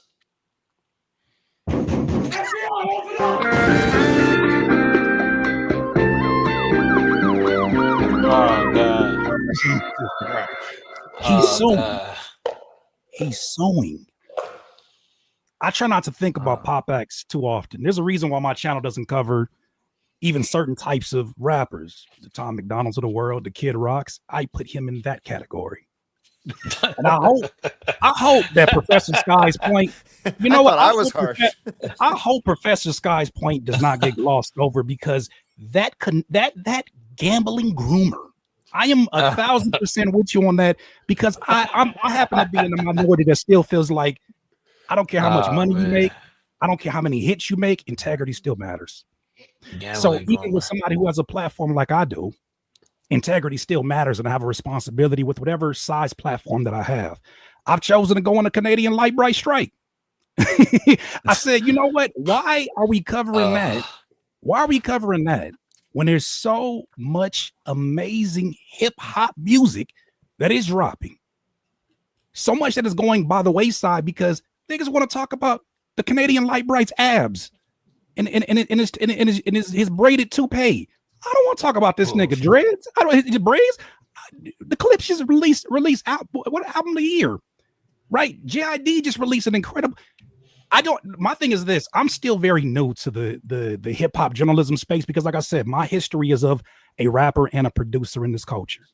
So when I see that there's certain things, like I saw Elliot had made a comment about, you don't really get a chance to choose what stories you have to cover these things. That's where I'm disconnected, and where maybe I don't have enough journalistic, experience. And so I just feel like as a responsibility, every single time something happens that feels like it has a ripple effect within a certain side of hip hop, the side that matters, of authenticity, the side of folks who care about this culture still, who still have integrity. When something ripples through, he finds a way to change the narrative and be at the top of the news based upon buying fake chains of Tupac's, and it just keeps happening after every time another drop happens. We had Ghostface Killer, we got so many amazing albums that are dropping. So I'm just choosing to pretty much, shout out to my guy Jalopy. He's on the same he's another great content creator on here. I'm not covering this nigga no more. That's it. He's suing. 1 second applause. I mean, is there a line that can be crossed that'll make you not feel like someone is value added to the space at any point in time? Like, is there lawsuits? I think lawsuits is a pretty good line. I think it's a pretty good line. I think we saw that with R. Kelly. What do you think, G? I just don't think he ever was hip hop. I don't think he ever really added value. I think he gave hip hop a space to get outside of hip hop. Now, real quick, I got to interrupt you. I got to interrupt you real fast. During the intro, you said, "I don't even know why these OVOs call me the final boss. I don't even get it. I just think I be telling the truth." And then I asked you an open-ended question, and you said he was never hip hop. He never added value. I think we found the answer. This is why. This is why you're the OVO final boss. My bad. I didn't mean to interrupt. I'm just pointing out something that you had a question about. Justin, can I say this? And this is giving Glasses his roses. It's giving Glasses roses. They've never had a debate in the barbershop. The folks who are arguing with him, when they see a logical conversation, someone arguing with logic, it infuriates them because they celebrate somebody who has made a career off of being overly hypersensitive and emotional through his music. That is the soundtrack to their life. I feel you, Curse. I don't want to turn this into fan base critiques. I don't want to turn this into. We talking about the subjects, not the people that support the subject. The fan base do what they do. But G, I think you found your answer. But I just don't. This is an example. What's so bad about him? He's a fantastic record maker. He makes some good rap songs. He's a fantastic record maker. What's wrong with saying he's not hip hop? How is that me insulting him? Because he can't be the GOAT and the king if he's not a part of it. Right. The GOAT and the king of what? Hip-hop. What is hip hop to you? What is hip hop to you? That's the definition. Street urban culture personified through the arts or elements. So if it's not street, it's not hip hop. Street urban culture. So the culture created through street urban people, right? Through the arts and elements. But is his music and him not a derivative of street or urban culture? No. I think he's like Madonna. He's like Madonna. He catches the trendiest things happening in urban, in like urban music. And remember how Madonna used to do that? She would kind of take like a funk idea and make Holiday where you'd be like, damn, that thing is kind of funky, but it wasn't, you didn't look at it like you heard Cameo, you know what I mean? It was a little different. I think Drake does that. Like he'll have quasi drill songs. Like, you know what I mean? That'd be like diet drill. Like, like a pop star. Like no, dude, y'all can't make me think I'm crazy. This don't, you know what I'm talking about. Nobody else knows I'm crazy. You know what I'm talking about. Glasses, I love you to death, dog, but man, I can't do that. It's like when Mos Def said he wasn't hip hop. Like I said it before him. I know y'all is out of control. He definitely, to me, he's definitely hip hop. What did Mos Def lie? He said it's music. He said it's That's music with Target. an edge to shop to. Look at the skews and look at what's happening as it's crumbling. People forget the last part of what Yasin Bey said. He said, "What happens when this thing starts collapsing?" It's one of my favorite quotes of the year. I just don't understand what's so wrong with that. Like, why is he hip hop? Because he is a black man rapping? No. Why He's would he be hip hop? To me, he's hip hop because he's a direct descendant of the cultures that he rap about. Memphis. But he's not a direct descendant of those cultures. He's his father's kid. He Yeah, spent but time with his means family he's a and descendant. he's Hold up. Stan. okay. If he wasn't raised in Memphis, you're not a direct descendant of Memphis culture. And if your father is not raising you daily, you're not a direct descendant of Memphis culture. Drake is a Jewish man that grew up in a suburb of Canada doing a pop television show. That's like flat out the truth. And we all know it. Stat, you didn't talk to him like I talked to him. Ain't a lick of nigga in him. That's not to say he's not a black man. Jesus. He's a black man, but he's not Jesus. a brother. Oh. No, you know what I'm saying? No, like not the Russell Wilson. no, not like Russell Wilson. Look, it sounds negative, but he's like a Bob. He's not a brother. No, like you know what I mean, like a brother. You know, No, I think. Wait, how do you say? Oh yeah, maybe he did say black that. man. He said he's not a brother. He's his a black man. father He's is not a a brother. black man. He's a black man, but culturally, he was raised Jewish in the suburban Jewish community in Toronto, and he went to Jewish school. But I don't think him being white has anything to do with. We're not talking about white. We're not talking about white. Jewish is a cultural experience. It's a culture. He could be Jewish. He could be Jewish all he want and then be hip hop. I agree. The Beastie Boys, but he's not. Hip-hop for but sure. they were also raised in New York City. And I don't think the Beastie Boys would sue over a rap battle. But we ain't got to go that far. Let's not even go to the finished product of being correct. Let's start at the beginning point. He didn't have the rest of the stuff. That's why if you look at his clips, he'll say shit like, "Oh, slang is so ignorant." That's why if you look at it, like everything about him, Stat, you've talked to him. I know you have, because I have. So I know you have. You know damn well, Stat, that man talk, he's Bob Lieberman. And you know it. Even his approach is like he's a true scientist, but not from the perspective of inside, but outside. So that's why I always used to say he wasn't hip. When I was like, oh, I get it. He's like a pop star that makes rap songs. And then he'll like target certain things. Like he'll be like, okay, I'm gonna make a song that appeals to the West Coast, right? And here you go with the model. I'm gonna get the tempo, or I'm gonna take these lyrics that are familiar to them, and I'm gonna exercise and I'm gonna make a good jam. And he makes a mainstream pop jam. And then he shoots the video and he puts a low rider under the Bay Bridge. You know, even though culturally they're two different things, that's what Madonna or Britney Spears would do. Hey, I'm on the West Coast, California, low rider, Bay Bridge, they go together. One of the first times in my life, I actually feel some compassion for a light-skinned man with a white and a black parent. Like this is what they go through, man. That's why these motherfuckers be so insecure, man. Hold tight. Give Stat a chance to respond. You had the floor. G, you had the floor. Give Stat a chance to respond here. I understand what you're saying. I feel you, but I just think what he has contributed to this thing of ours, you know, however you want to slice it, I understand how y'all feel. I'm just grading the music. I'm grading the contributions that he has made. I understand what Kendrick said. He's culture vulturing, but you know, there's perspectives to everything.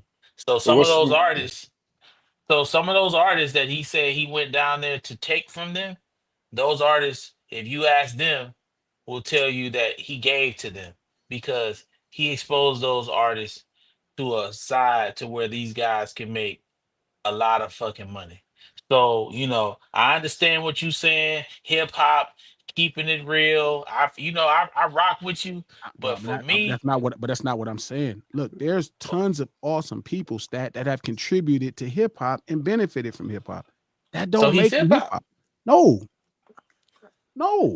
I feel you. John Janik has been fantastic for hip hop. There's a lot of people that have done fantastic things that don't make them hip hop. But John Janik has not done for hip hop what Kendrick. I mean, for what Drake has done for hip hop. It's not I even don't know. close. I don't know. I No, think Shout out no. to John Janet, University of What? Florida graduate.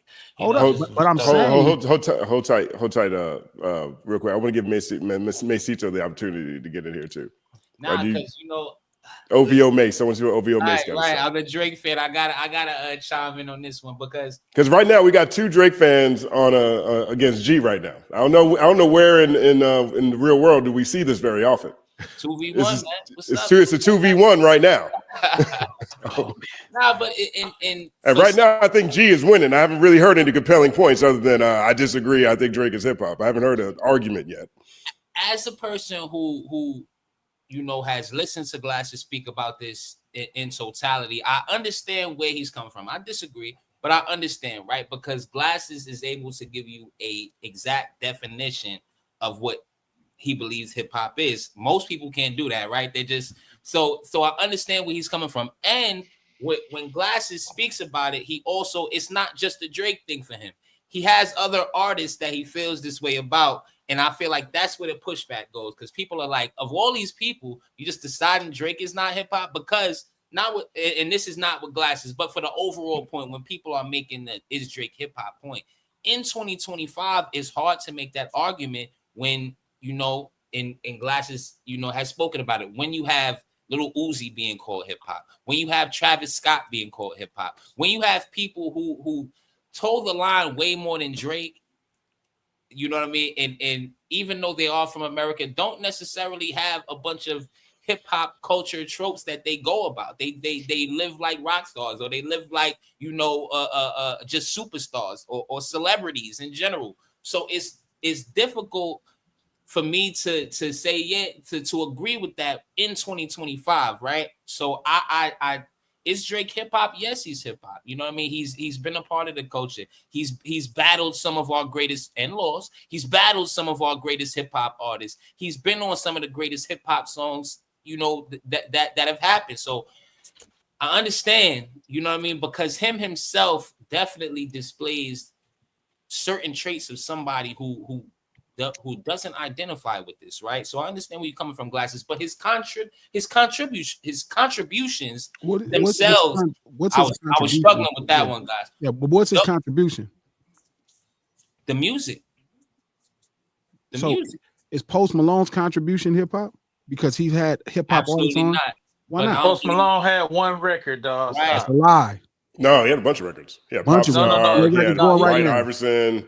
Man, He them had a songs, whole dog, bunch. them If Drake songs, them stopped He had songs. that two I ever albums. had, Stop then doing I would that, make the dog. Post That Malone ain't that, comparison. y'all. That's some pop shit. Y'all don't do that. No, He had one. no. He had What one makes it? record What makes that more pop shit than what he's doing? because Drake on that motherfucker spitting, Glasses.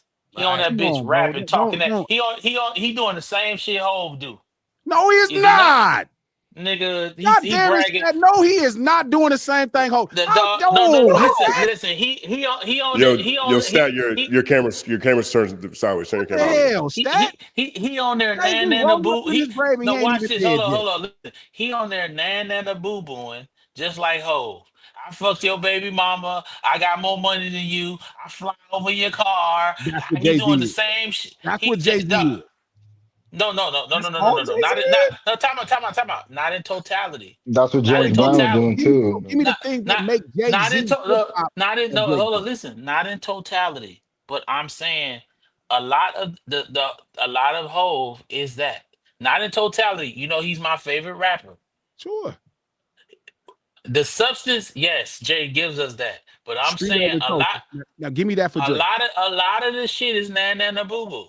So give me That's why when he went through what he went through with Nas, that's why Nas was able to penetrate what Jay was doing, and then made Jay switch up and get a little bit more in depth with what he was doing. That's a different Jay Z after that battle with Nas, because he got a lot more in his bag about what was happening, what he meant to the community, not just flossing and how much money I got. You get what I'm saying? He still did that, but he gave us other shit. I'm just saying Drake adapted that portion of it and he implemented that in his shit.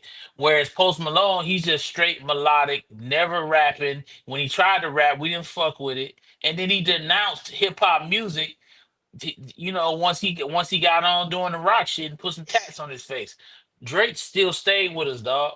When Drake put his shit out, that shit say rap and hip hop, and that helps He the got mad overall on business of what songs we that got going said on. rap and hip hop. He got mad on songs specifically that said rap and hip hop. There were times where he wanted his songs entered into different. Well, Listen, depending on the song. what do you He's mean? got That's split. never happened to Jay-Z. Jay-Z ain't never said No, no, no, depending no, on no. what But I'm song saying, where but to be in. Jay Z don't make Jay-Z didn't make a house album. This nigga made a whole house album. So it You know depends on the why? record. Jay-Z don't sing. You Dog, you know can't. why? Dog, you You know Wait, so why? hold up. wait, hold tight, real quick. I want to make sure see if Sky, Curtis, or Screw got I'm anything they sorry, want to jump guys. in I here with. ain't with me and Glasses I see fall y'all off. go You know, back and forth. let I'm seeing the Professor rock Scott. go, dog. Scott, what do you think right here? Because I mean, this conversation goes back and forth. I personally think that, you know, from the perspective of where G's coming from, I don't see a lot of people who are able to debate that outside of just explaining their feelings. But I want to give Sky an opportunity to chime in here. Same thing with Curtis and Screw. Well, I saw a super chat that made me laugh. It said that Drake is as hip hop as Professor Sky, and I think that's a little bit unfair to Drake. But like I like it's interesting because I really always try to, even though I say, you know, even though I talk about hip hop a lot, I talk about rap, I always really make it clear I don't think I am a part of it. I don't think I am hip hop for all the reasons that Glass has said, right? Like that's not my life experience, and I think if I were not able to accept that, I would have a terrible time in this space. I would be defensive. I'd be angry. I'd be lashing out at everybody who is in the space, and I would be acting basically like Drake does. And you know, we see some people do that on the internet. And so, I mean, I think there is a degree to which like Drake is a lot more interesting than I think his life experience is actually more interesting than he even presents it. Because it like, how are you like a childhood star and your dad's in Memphis and your mom's like there's a lot of cool stuff there, but he's just like trying to be a whole bunch of different things. So I really like Glass's point that like maybe we just say he's not hip hop and say that's not an insult and say he can be something else. And there's a lot of great things that aren't hip hop. You know, I mean, it's Tons of them. I enjoy them all. Because that's the point where I end up landing in this conversation most of the time. One, I don't know if I have a history of watching Drake claim to be hip hop. I'm not sure if that's something people generally need to do. It's not something that I expect everyone to say that they are all the time. I don't think you put on a t-shirt and all of a sudden you're hip hop. But I don't have this necessary history of him espousing hip hop cultural ideas, just generally speaking. Not to say he needs to or should have. I just don't have it. And two, I don't necessarily think it's a bad thing if he's. I think it's okay for people not to be hip hop at the same time. You know what I mean? So I don't think that necessarily saying he's not hip hop is necessarily kicking or just diminishing his contributions. I think you could still say, yo, look at all these hits that he's been a part of and that he's made. Look at all the albums that have affected so many people's lives. Look at his run of success. I don't necessarily look at it that way, but it's very interesting to me when I hear people's reaction to people saying that. Right? Is it? Curtis, I would love your opinion on this. Is it an immediate diss to you hearing the words Drake isn't hip hop? Yes. Explain it. Because coming up in hip hop, when the foundation is authenticity, when you're talking about, and I think this is where we get into the conversation of whose hip hop are you talking about, right? Because everybody name brand ain't the same. Some people got Nike, some people got Mikey, they got NK Air. I don't know what you came up on. Maybe you got FUBU, maybe you had PUBU. I don't know. When we talk about hip hop, as an MC, cardinal rule number one, you cannot be brought up as one of the best if there's ever any kind of evidence to be produced that you have had a ghostwriter. Now, does that make you a great businessman? Absolutely. In the music, in the record business, absolutely. Is that normal? They did it for all kind of different artists, of course. And this thing called hip hop, there's a reason why the things that Drake is doing musically is not landing right now. It's because he's lacking awareness of what's going on. What do you mean I'm not hip hop? Everything I've contributed. Music is not enough. Collaborations are not enough. Like there's an unspoken nuance. There's an unspoken connection that audiences are having to the artists that are resonating right now. Even when I think about, there's a difference between the audience that I was as a younger hip hop fan and Gen Z audience. Not to go into a long rant, but Gen Z audience is very different in that they'll go look up who are brands political, who they're supporting politically. They're gonna look up who support. Okay, this person supported yada yada yada financially. I can't rock with it. I'm seeing folks on TikTok who are making better points sometimes than journalists about the disconnect that Drake has with them culturally. And you have folks that are now bringing up these points, and it's so disappointing because it's like, damn it, I keep seeing more and more lyricists that I thought came up under the same branch of hip hop that I'm recognizing. No disrespect. It's eye-opening to me to know that the same rules weren't applied all the way around. When I think about that, not hip hop, a contributor, yes, absolutely. The brand is a part of mainstream rap conversations. Will forever be a part of that. Suing.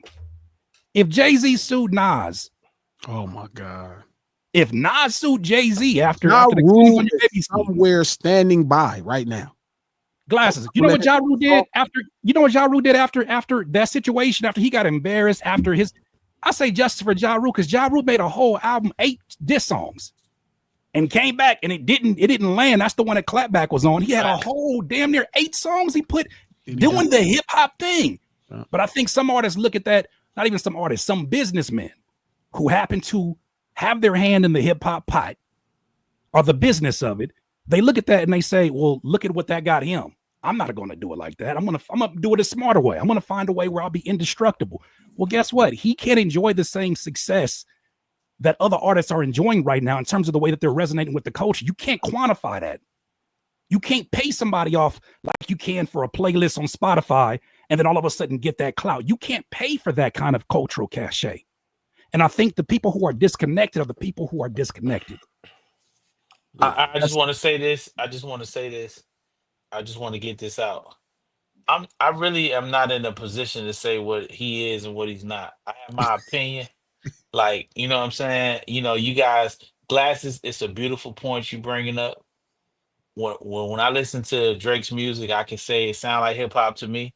But you know, you didn't broke it all down with the definitions. That's cool. All I know is, man, like The I music know, jam. yeah, the music it. sounds good. I appreciate what he got going on.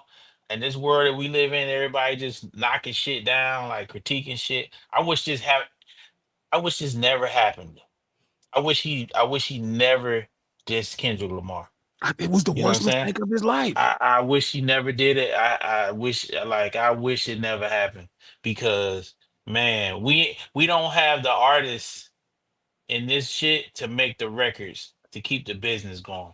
And you know, this is it got me doing all kind of other shit trying to figure out life. You know what I'm saying? Because What business though?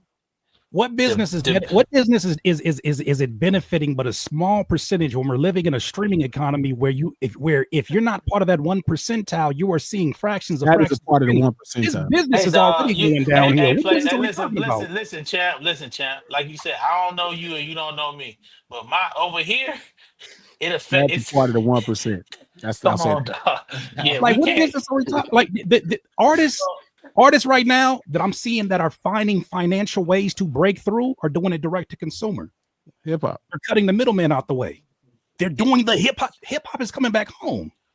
So when I see, man, shit was so much better 15 years. Niggas is making a whole lot of money. You know what is funny? Coming up, I was always told by my elders, there's no money in the music business. Then when I got into the business, I was told there's no money in the music business. But you know who it was told by? The people who were making money off of the people making the music. So now that the jig is up and I see it, and I think a lot of us have access to a lot of information that we didn't have before, a lot of access to platforms and ways to monetize and distribute what we're doing independently, like for real independently, because shout out to Heatmaker. He made a good point years ago that I didn't understand. He was like, how could you call yourself independent if you're still going through the streaming platforms? That's their business. That's not your business. You're using their service. So now that we are doing things like you're seeing some of the biggest artists now who are following through. When I look at a Kanye West selling albums and CDs directly from his website, that is now a normal thing. And I'm watching the record business make adjustments because of what is successful in the music business. And I got that separation from my guy Glass Malone, who had to make that very clear that there's a difference between the two. So now when I'm seeing this, I'm like, I don't know what the nostalgia for the good old days are, because I look at a lot of artists who sound very bitter and angry about how the last 10 20 years has played out in this business, for them at least. You know, one thing I think is really interesting about Stat is that Stat has he part of that 1%. He also has the full circle experience. Yeah. Right. So he has the indie mixtape out the trunk experience. He has the sign to a label. It didn't go the way it was supposed to go at all experience. I hate coming into an executive. He had the I got to figure out another way experience. You know what I mean? So he has the full perspective of the economics around this, but also the energy and the feeling of it. You know what I mean? So I don't think, and then same thing with Curtis. You know what I mean? Curtis is someone who has been able to, you know, create impactful music and work with the biggest artists in the space, build his own brand straight up from the bottom, direct to consumer, be innovative the entire way as well. So I think the two of you are closer in perspective than it may seem. Got to make sure I speak up for myself because nobody else will. Going number one multiple times on the Apple Hip Hop iTunes charts from my room, from here, recording here myself, producing myself. Exactly. Promoting myself, marketing myself. I'm not one of these artists. Like, that's why the backpack title to me was so insulting earlier, because it minimalizes. And I know you're not familiar with me. I'm not expecting you to be, but I am the new. I call myself a DIYer for a reason. DIY. We are expected to be the ones handling the video editing before we can get to a place where we can delegate these responsibilities. We're in charge of doing all of these things. Right? I can have these conversations with a young guru for 7 hours about music streaming and about all these different things. And then I can switch back around and have these conversations with a punch about the history of TD. And like, the reason I can have all these conversations is because I am well versed in these spaces, hands-on. I'm not saying that because I need to defend myself. I'm saying it to say I am a version of what the new independent is going to be. Because yesterday's independent, even when I looked to see, when I went to go to Strange Music Land, I said, that's not the independent I am. There's no way in hell. So they define a very big difference. Yeah. So what I'm saying is that there's this lens that I'm speaking from is not from one of delusion. It's one from practicality. It's one from experience, and it's one from I'm the one in, when the artists get their ass handed to them, I'm the person they come to. Yeah, but that's the key. That's what Justin's saying. Stat has been that person too. Right. Yeah. And it was oddly like Justin saying, y'all have been on two same sides and opposite sides of the coin as far as the business of hip hop, the records go. And so Stat is somebody who understands, because he's been in the building, the power of records. He knows really what happens to every dime around it. You understand when you don't have the person to promote it, yet you can create an economy that allows you to support your family and pay your mortgage. Right. So you guys and the thing of it is, I've been you, but you've never been me. And that's just simply that. You have not been me. Let's stop that. I don't like the flexing. The flexing is it's not flexing. It's not flexing. What I'm saying, I've been independent. Hold on. I've been independent. No. I'm going to honor your statement. Independent. You cannot independent. Stop it. You've never been Curtis King. No. What I'm saying is you're discussing the journey You're of someone that's discussing- independent. Jose. No. Let me Curtis,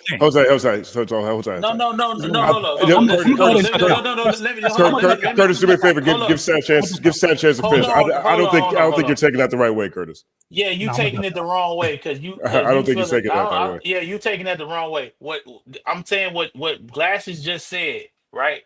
The perspective that you're speaking from as an independent artist that's not dependent on labels, that's doing the marketing yourself, that's making it out of your room, putting it out, making money from it. What I'm saying to you, I have done that.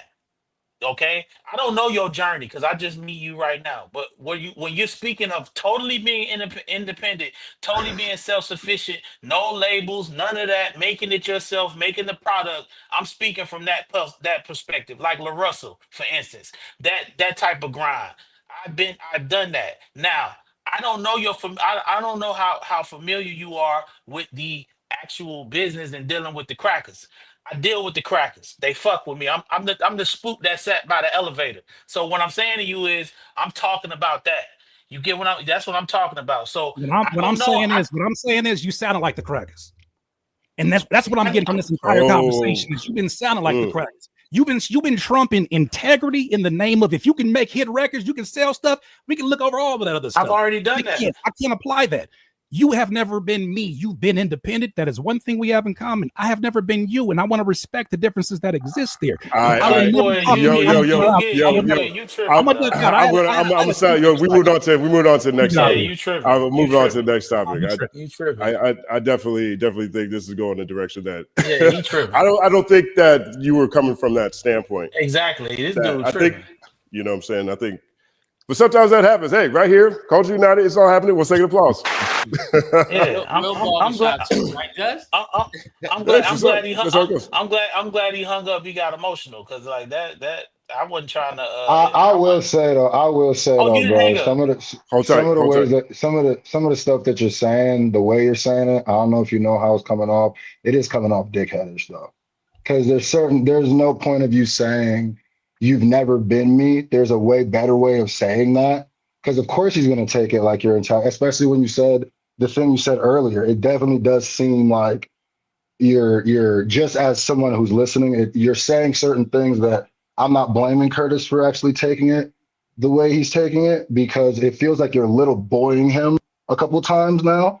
And with the Definitely not. backpacker statement, I know maybe that's not your thing, but No, I as feel me you. I feel you. I feel listening you. to it, you keep saying things and telling him what he's kind of done. It's sounding like that when you say you've never XYZ. Nobody's gonna take that. No other man is gonna just not take that. Because I felt away when you said that. Because that's the and also I don't even know how we got here with the what does this have to do with Drake and the question that was asked? I don't even know. Yeah, Well, I don't. Is it well, I think he felt the way about the backpack thing from earlier, and he was still carrying that. But I'm not a person that doesn't accept like criticism or like if someone feeling away. I definitely wasn't trying to like this dude or whatever because I never met him or know anything about what he doing. I think it's sad that he got emotional like that and jumped off the call. But hey, man, it is what it is. Honestly, as Justin knows, I don't give a fuck about him. I can say that for real because I really don't care about. I really don't care. Period. But I wasn't trying to diss him. Like, and I wasn't trying to do that to him. And kudos to him. I hope he get his shit off. We just having a discussion about rap music. And I don't give a fuck about Drake.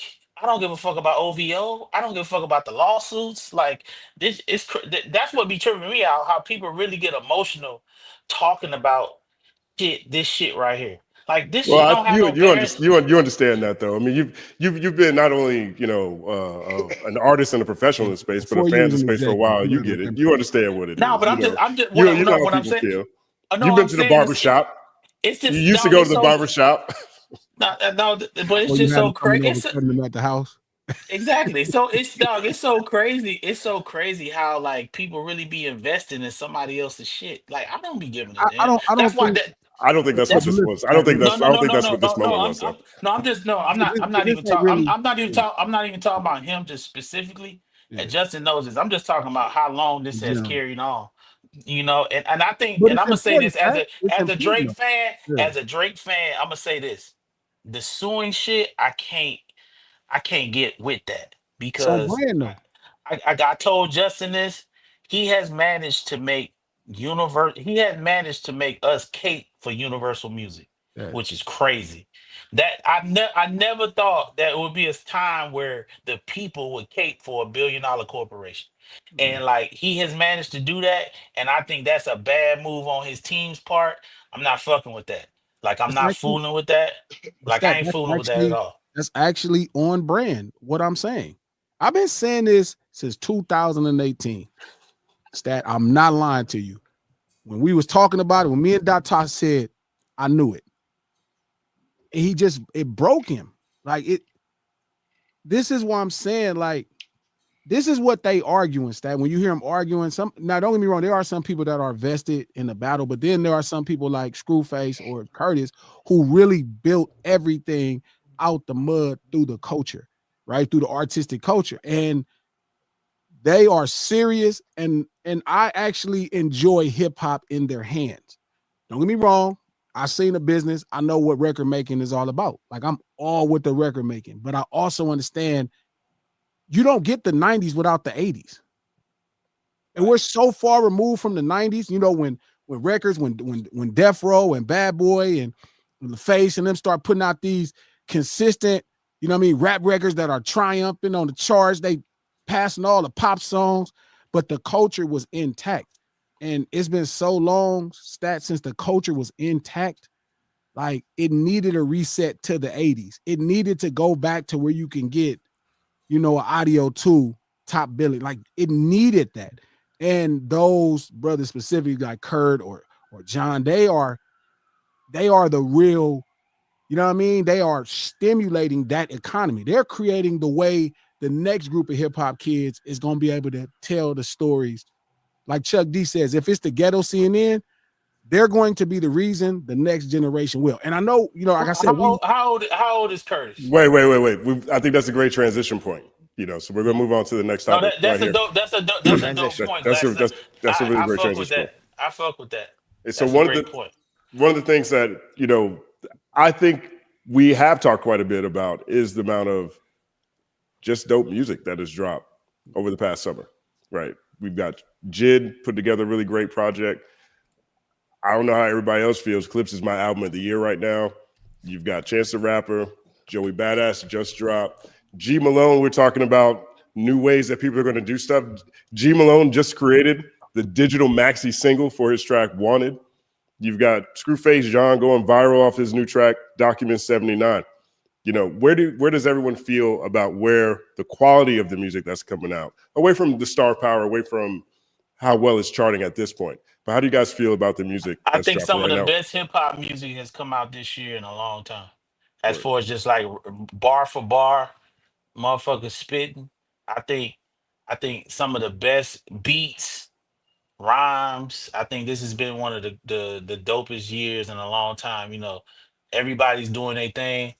I've listened to a lot of. I listened to Joey's album today.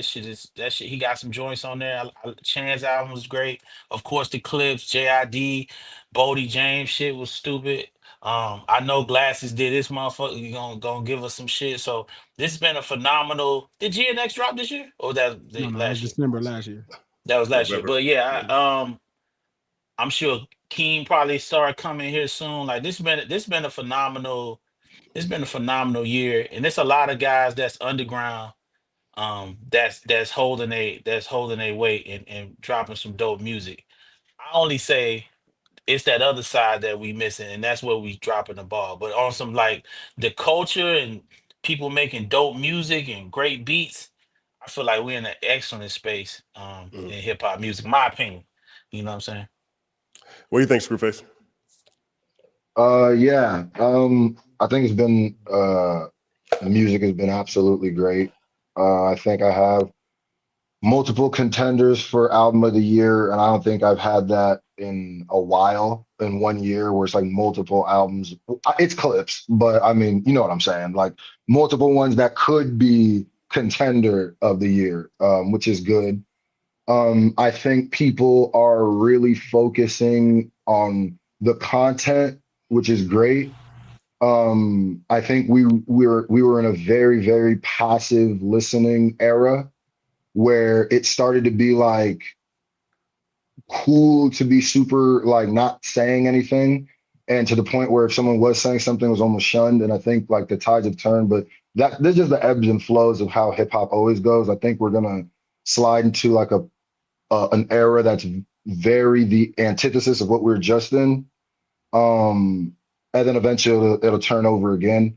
But I always say it feels like a new renaissance of not just conscious, because when you say like great albums, people think all of a sudden you mean everybody's in there just spitting like comedic science. That's not what I'm saying. I mean like even like Don't Tap the Glass was like a good album. It wasn't like super complex lyrically. It wasn't super like dense to think about, but people, it seemed like they're putting in their best effort and not just making playlist fodder, which I think is good. And then also when you have moments like the battle with Joey and TDE, like I think it was very telling that people like Daylight had a moment this year. Joey Badass had a moment this year. Ray Vaughn had a couple. So like I can't remember too many years where people were really locked into like yo, what's Daylight about to do, which is a good sign, I think.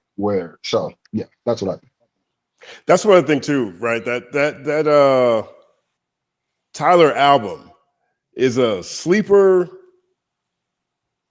weird project that one I think is connecting on on the same energy in a way that we're not necessarily thinking about in terms of these other projects we're talking about. This is not his lyrical foray in the same sense. It's just a fun dance record that's got a bunch of bars in it.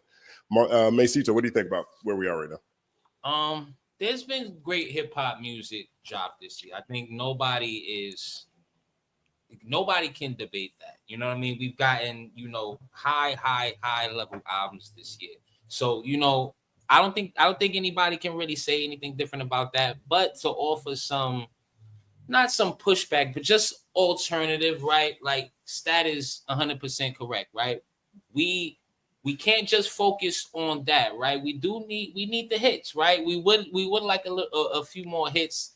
You know what I mean? I know a lot of people have said this is, their least favorite summer musically in a while. And I think that, you kind of got to watch the background. Stat and Glasses, y'all gonna know about this, about how Billboard is trying to minimize hip hop with the radio play, and how Billboard is trying to, kind of push hip hop into a certain lane monetarily and statistically, right? So I would like to see, a couple more big records would have been nice, or the year ain't over. If we get that, that'll be nice. And also, like we speak about the shift, and I, as much as anybody else, would love a shift, but it can't quite be a shift to me if all the artists providing the shift have been out for 10, 15 years. You know what I mean? It's not necessarily a shift as much as a shift in our interest, right? So I do need to see this impacted, like Glasses said, generationally. I need to see not necessarily young guys, because you can start rapping whenever you start rapping, but that next generation of rappers, how will what we're doing musically now affect them, right? We seen, the SoundCloud era, the 2016 era. We saw it in the years preceding how the game actually did shift, right? So I'm very interested to see if this is just, lip service, if it's just people just, seeing that this is the wave and acting like they all rocking with it, or if it's actually going to affect their artistry, if it's actually going to affect how they go about things, you know what I mean? Or they just going to hop on the next wave when the next wave comes, which might be completely 180 from this. So while I am excited about, the music that has come out, I mean, come on, this Clips album, you know what I mean?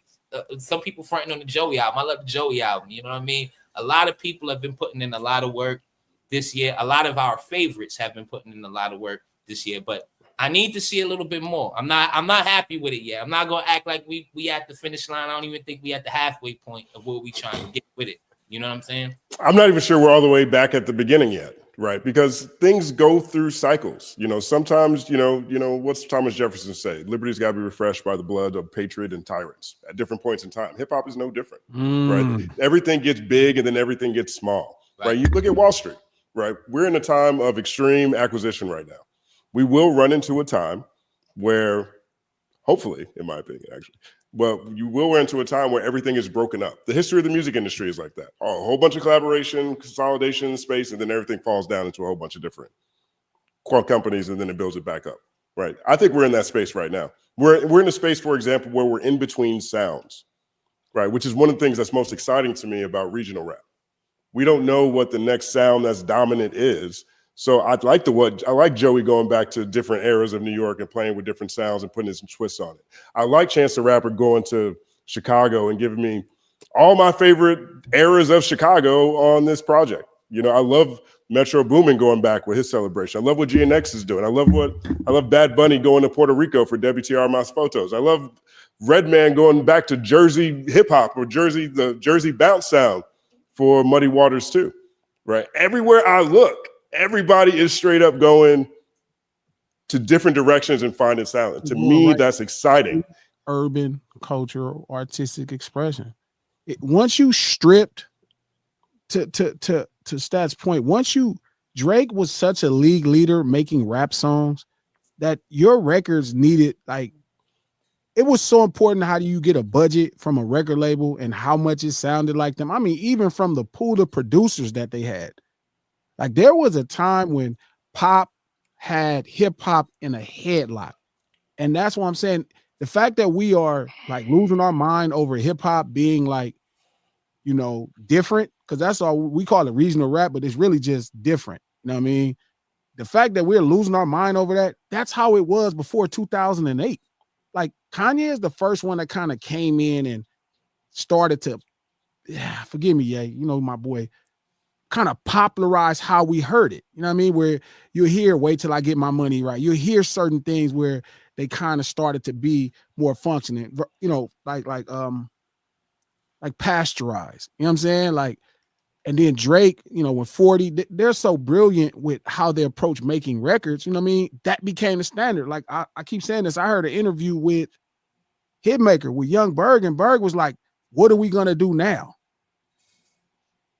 You know what I'm saying? Like, so this is this very minute amount of time that this was happening. Remember, hip hop has been going. The first hit record is in 79, right? So right now, we like, you know, we're 40 plus years. You know what I'm saying? So we're talking about a sample size of what was probably, you know, 15 years max. That feels like it just overcame all, you know, 30 years before. Right. So Right. Like hip hop doesn't get its own chart. You don't get a rap chart until 1989.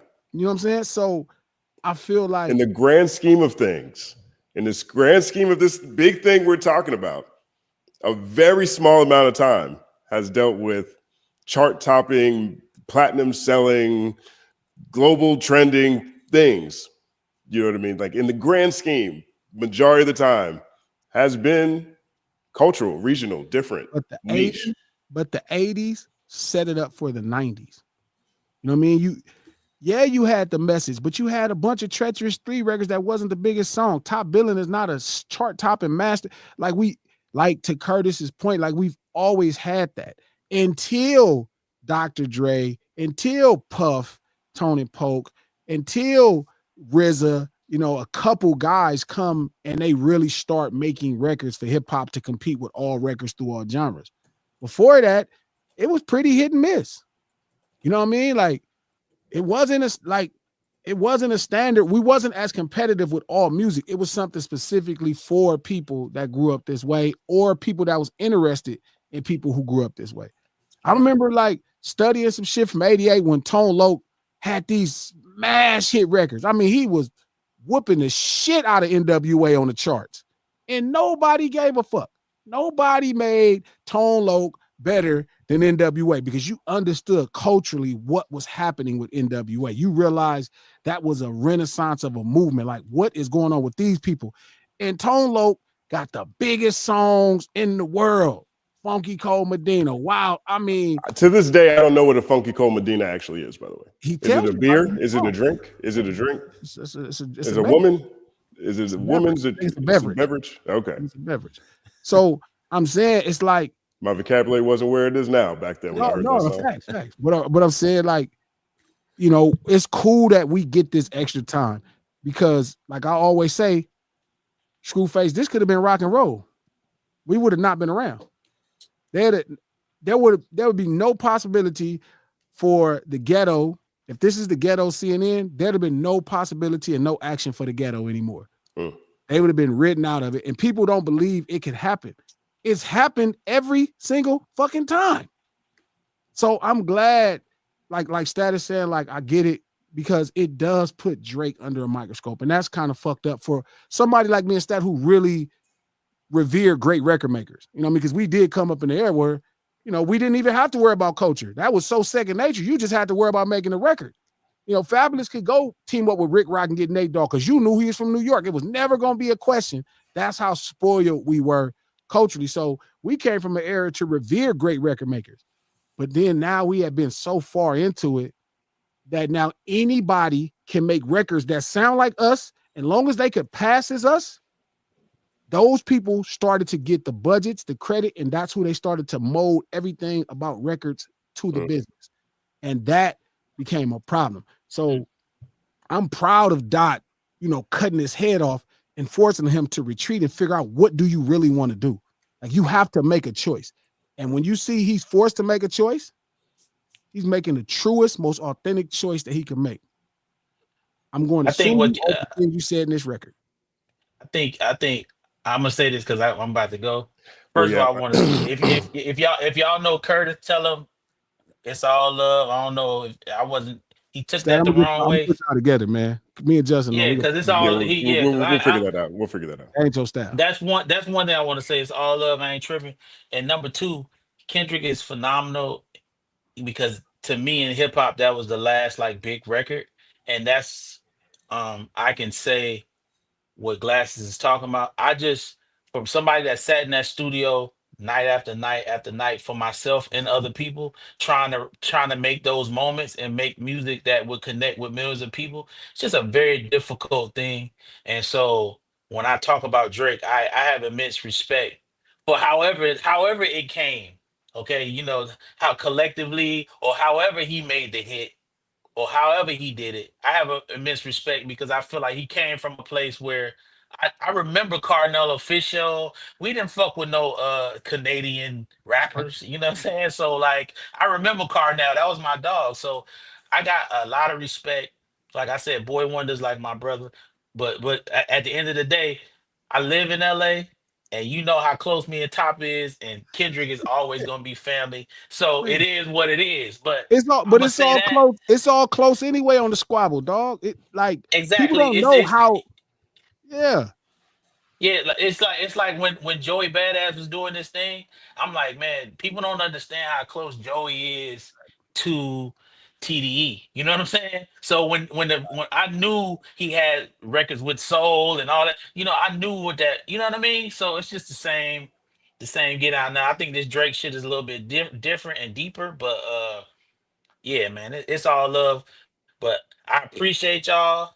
If I messed up y'all chat, I apologize. You know what I'm saying? I It's can all happening at Culture uh United. exactly. I definitely wasn't trying to big time dude. I literally was trying to tell him that I was an independent rapper. So, and I was selling CDs out of the trunk. So that's maybe he didn't do that, or maybe that's not what he do. I don't know what he do. So maybe I was out of pocket for that. But yeah, we'll figure that out. Tell him it's love. And Justin, as always, I appreciate you. Now, what do I need to do? Do I close this or how does that Yeah, work? you can just what is it? Remove yourself from the stage and then just leave it open. I think you should be fine. Let me check real quick though. Let me double check this real fast. my boy, I'm Okay, on your side. leave and open. Yeah, I'm about to. I Huh? mean, truthfully, this usually is a 2-hour show, so we're over time anyway. I do want to thank each of you for joining this conversation. As Wait, always, I I wanted tend to to. I, Oh, I wanted to add to that conversation because with there's something that I feel like I hear a couple of times where I just don't understand it, where people are acting like since Drake isn't quote unquote on top anymore, even though like you could argue that there's like if there is a shift, then it's like, oh, we need these records to. People are acting like there's a big difference. Where it's like, what is different now? Because I've seen multiple people say this. Well, it's like a couple, like the backfield people where they were like, yeah, I mean, music is just people can't make hit records anymore. Drake is not perceived as the biggest. I don't understand that because to me, when last year one of the biggest hip hop songs period dropped. So when we're saying like we need to see more, like it is Kendrick, and these albums are big. The Tyler the Creator album was big and successful. The Clips album was successful. It did great numbers for them. These albums we're talking about aren't just lyrically and hip hop wise; they are also successful albums. So I don't, and I've heard a couple of people say, "Well, people didn't know what the song of the summer was this summer," and to me, that's just like I don't. Eventually, Drake's run was going to end. The way that people are, I'm not even saying it's ending right now. Everything that goes up must come down. That's over. The way some people are acting about it, like there's no more hits, and Drake was the beholder of hip hop looking big. To me, is not true because there was a couple years ago, people were literally saying hip hop was no longer the biggest song music in the world. It is again.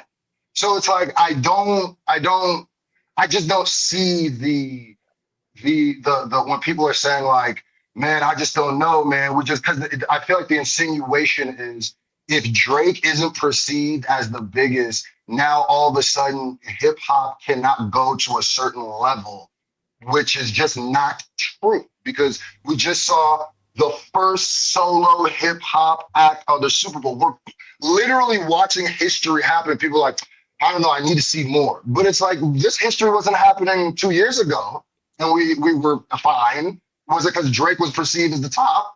But now when it's not perceived as the top, the history that we're seeing, the Grammys that are being won, it's like it feels like some people are acting like it doesn't matter or it doesn't count the same because Drake. It's been a long time since Drake's dropped the God Plan a Hotline Bling also. So we can't just act like if Drake hasn't been putting out the hits that he's been used to be putting out. So I just don't get this whole narrative of like, oh man, it seems like hip hop is losing its footing because we don't have this person to make the records, even though we're seeing somebody do bigger stuff right behind them. But it doesn't matter, I guess, because it's Kendrick. And since Drake is perceived as the rap pop star, it only matters if he's doing it. I just don't get it because numbers wise, I just don't even think that's literally true. I don't think hip hop is any worse than it was. We just literally had one of the biggest years of hip hop last year. So I feel like I get what you're saying. I'll break it down. There's two things. I want to respond to that too after you're done, Glass. There's two things, right? Because I get what you're saying, and I agree because there is that energy, right? That you know, that is a lot of people's entry into rap. It's 15 years now. You know what I mean? It's actually more. It's like 17 years now. That's been people. There's some people that grew up with that music, let alone came in today. Like you came into your I'm one of them. Yeah. Right. So while you might have spread it out and you knew who a Glasses Malone was and you was able to, that's not everybody. Most people identify music through one record. That's why it's called the record business, not the records, right? So here we are trying to figure it out, which I agree with you. I think way too much slack, even from Stad or Mace, is being contributed to the fact that the creators are not making great records versus what it takes to market a record now. Like now things could happen in pockets because of the internet. Like there are great records that are happening that 20 years ago, these records would be smash hit records. But because radio is in an awkward place, streaming is in an awkward place, the record company is in an awkward place, it's hard to put all this stuff together to push a hit record. Remember, the last great record happened to be the one we were all staring at the moment, and a great record comes from it. But now if you have a great record, you can start it, and by the time it makes it to these coasts, it's been dead in Los Angeles for 7 months. So I'm with you, Screw, in the sense, homie, that I think the blame too much is on the creators and not the change of the record business and where they see hip hop at the time, right? Because I agree that you have to spend money. And to Stat's point, or what Mace is saying, for years they were able to chase the pop star. That's how they were cheating. I'm telling you straight up. I saw it up close and personal. They could just emulate a song.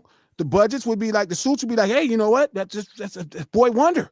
Hey, throw the bag at it. Make it happen. Todd, make it happen.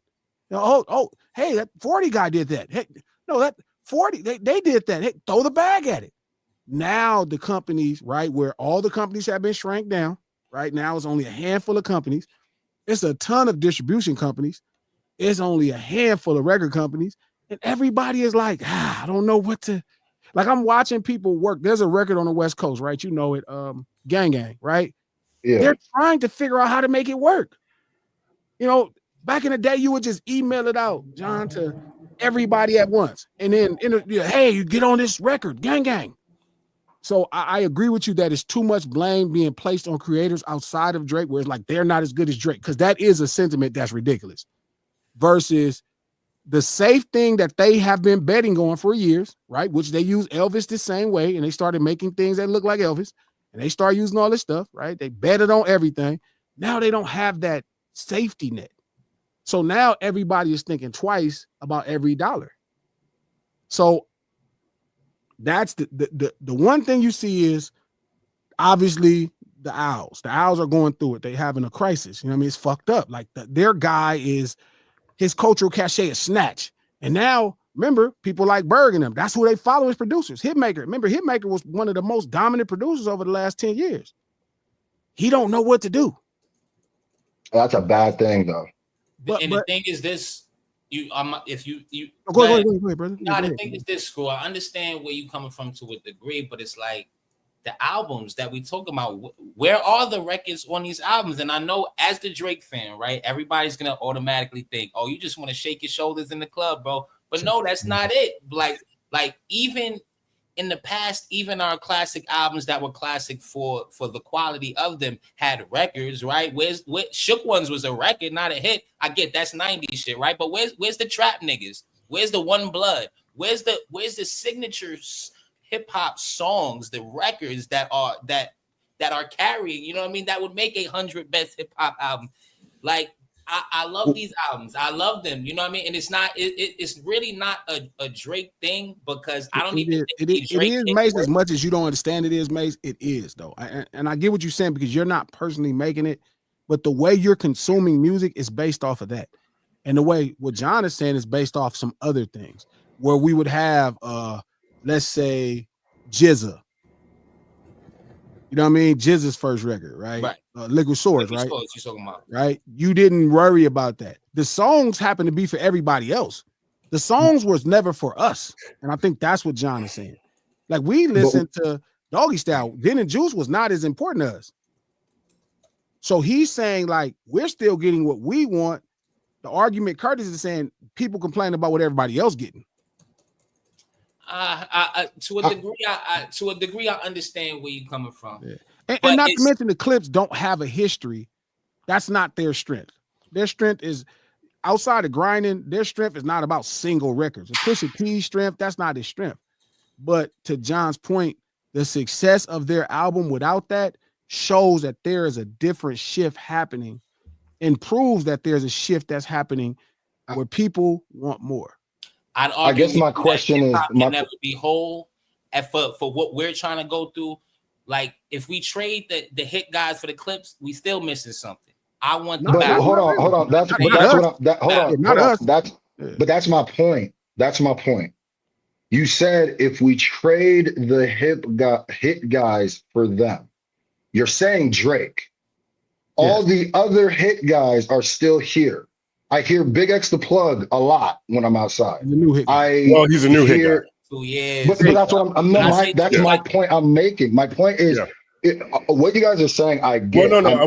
I didn't mean to cut you off. Continue. Who else do you hear though? I want to see how long this list gets. They're making top 40 songs, top 40 records. I haven't really been like outside in the clubs a lot. But what I hear a lot is Big X the Plug. I still hear all the songs that were cracking off from the clubs and stuff because I'm in Vegas, so I'd be like at Dre and stuff like that. They're still playing like Tommy Richmond and stuff like that. But it's like what I'm saying is I'm not saying that what they're saying isn't happening. I'm saying the phenomenon of people acting like this is a new thing, like this is happening because Drake isn't the top. The question was with like the Gang Gang record, right?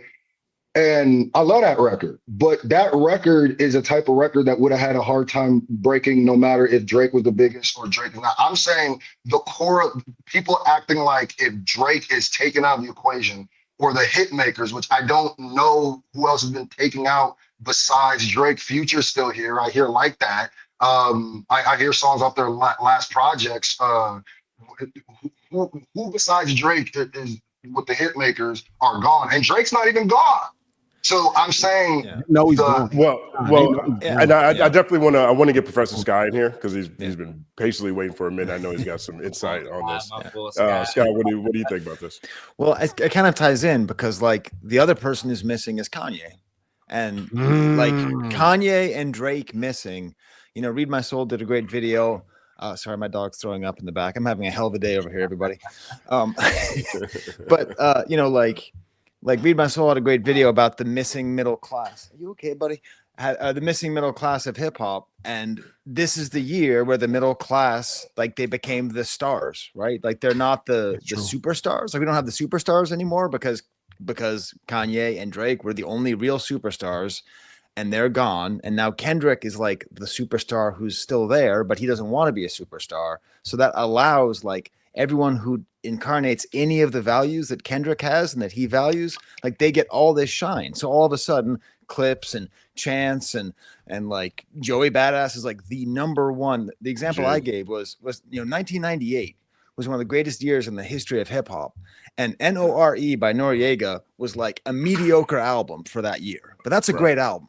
And that's what the Joey Badass album was. That's what we're living in. We're living in a year where Joey Badass can come out with a really good rap album, and we're all kind of like, I don't know, was it as good as Chance? Like, we are living in such a great time, and it's because, and I think actually, I forget whose point it was. It might really be on the consumer. It might just be that we are checking and supporting the middle class more instead of just saying everything sucks now. It's all just Drake and it's all just Post Malone. I'm going to go home and listen to my Liquid Swords over and over again because you have to live in the world today.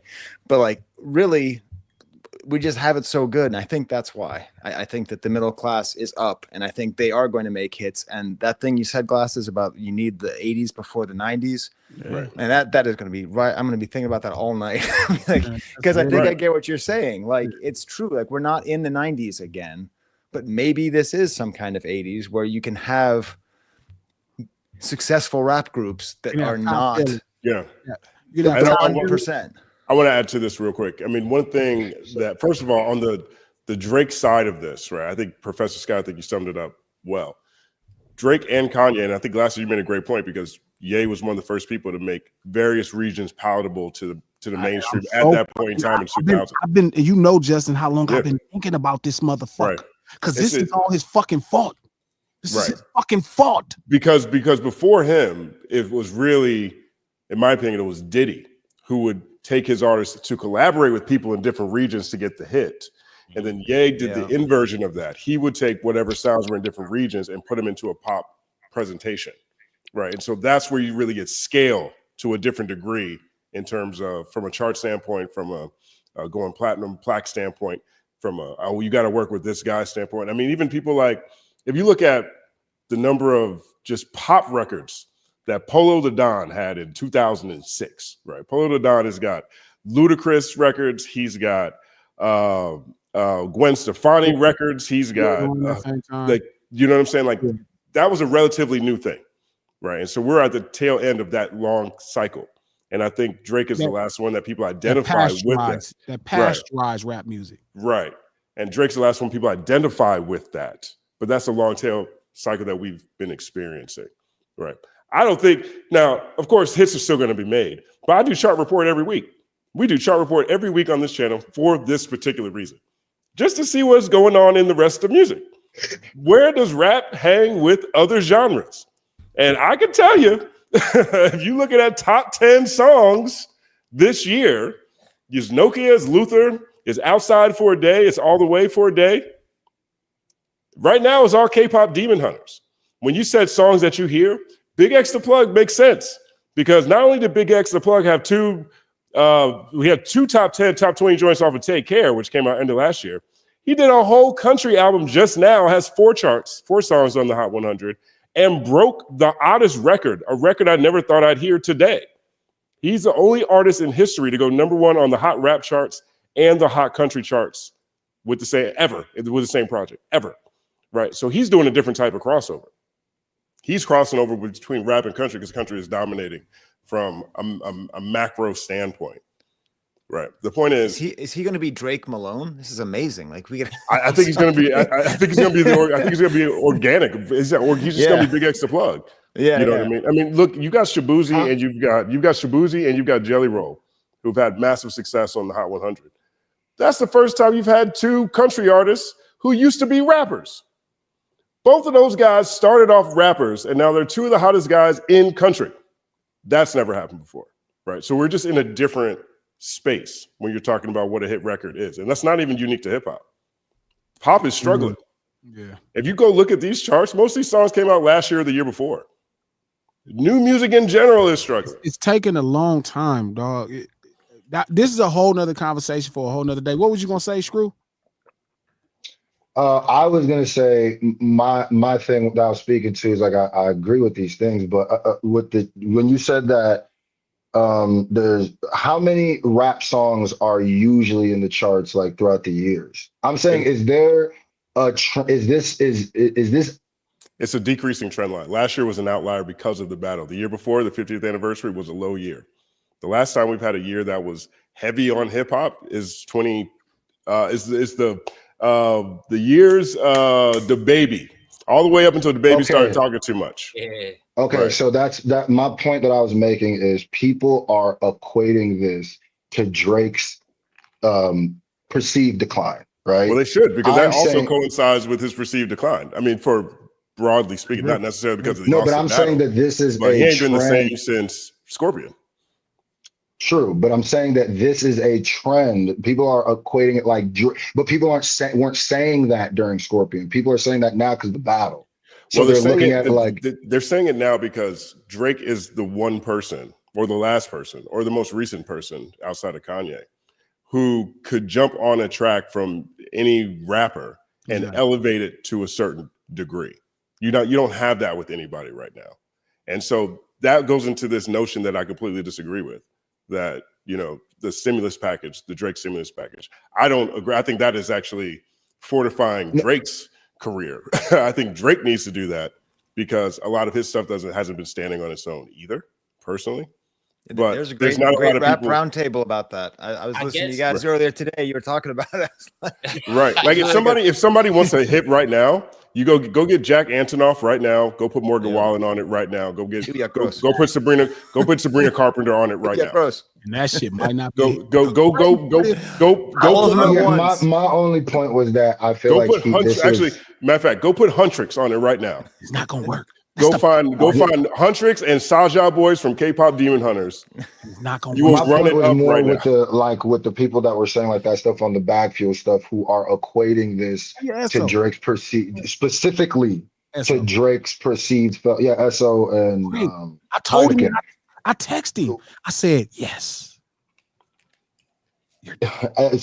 So what I was saying is that this has been something that's been happening, and people are branding it with, okay, so now that I've seen literal people say like, oh, now y'all kick Drake out. Now we don't got hits no more. Look if it did it, but it's like, no, that's not what's happening. This is something that has been happening. It's not like because Drake lost the battle, now hip hop is, but that's what people are equating it to. Then I'm just saying it could be the perception, but that's not the facts. Like you said, it's been happening for years, like the downtrend of hip hop. That's all I'm saying. Of course, people are attaching it to Drake to make it seem like it's a way of like, like it's sounding like, hey, well, if you guys left him in, then we would still have hits, but it's like it wouldn't change anything because it's been going like that. Right, and Well, I got to roll, my everybody. Take care of the dogs and the babies. But Please, brother.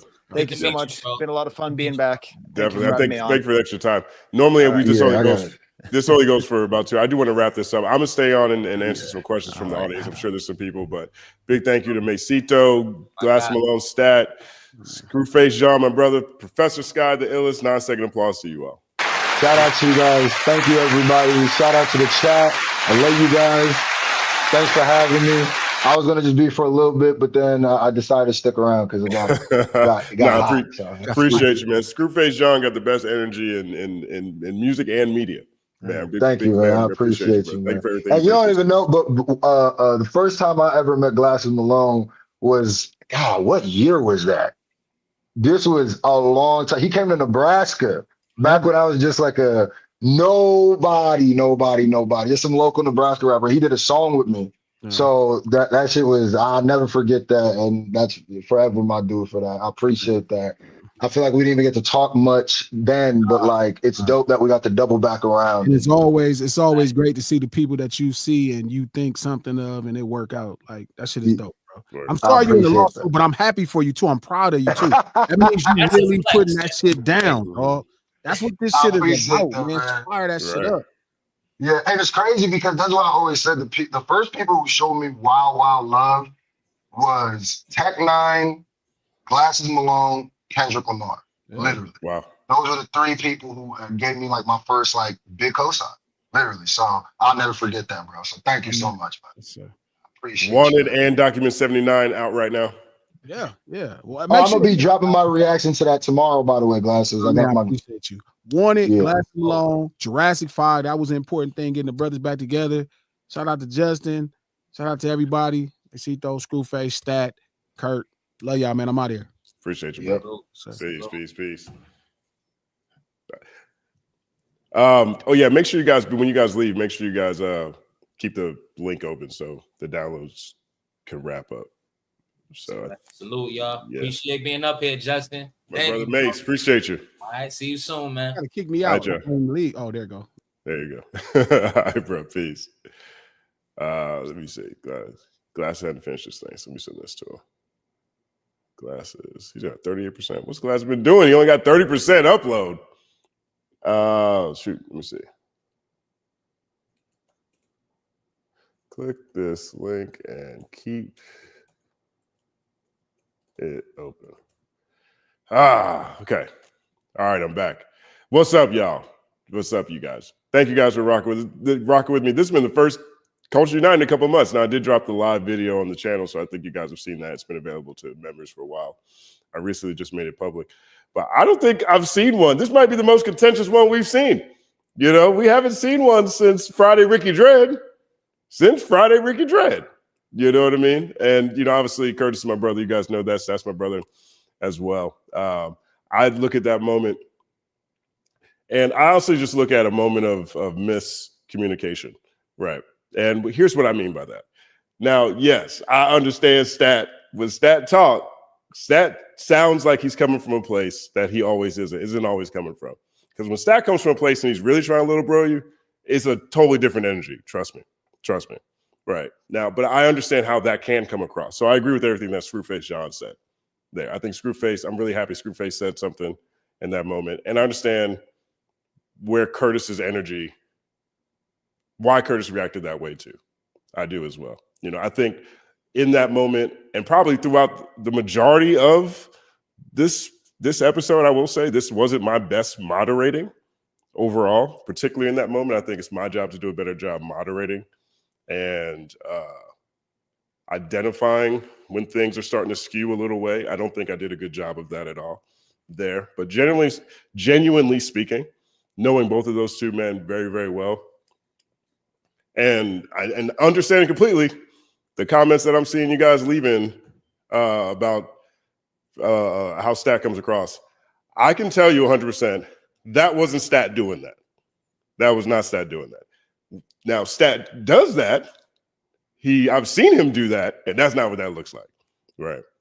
So that's my thoughts on that moment there. I'm gonna hang out here for about 15 minutes. If you guys have any questions, let me go to the live chat. Let's see what people are saying. Spicy Live. Oh, is there anything that's been happening that you guys just want me to talk about real quick that I haven't talked about? I really appreciate you guys 100%, to be honest. And this is actually, I've been circling this day on this calendar for a while because I've had to push the next Culture United back a couple of times because of just other projects I'm working on.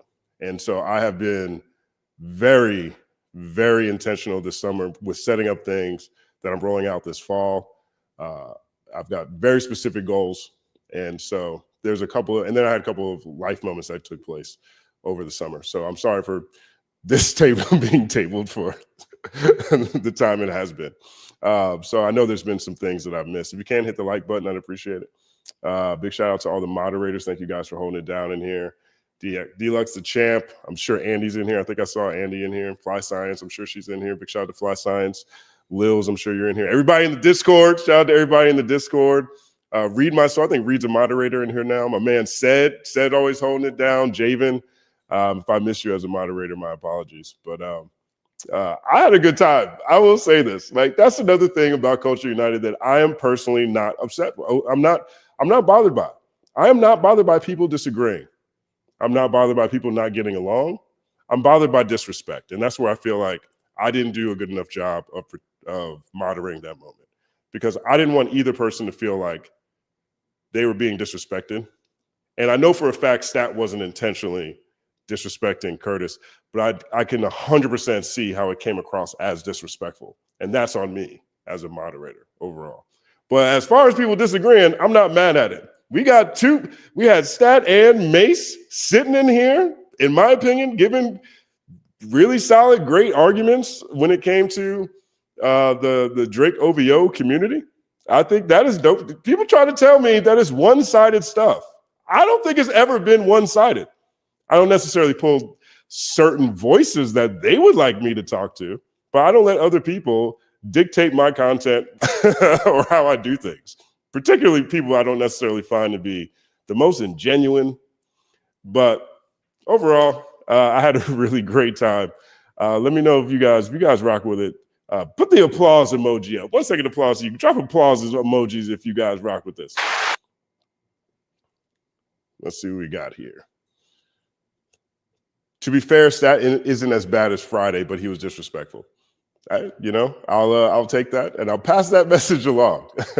But I'll be straight up though. I'm sure it definitely came across as disrespectful, but that's not disrespectful coming from Stat. But fair point. Appreciate you, Tamia. 1 second applause. He definitely wasn't as bad as.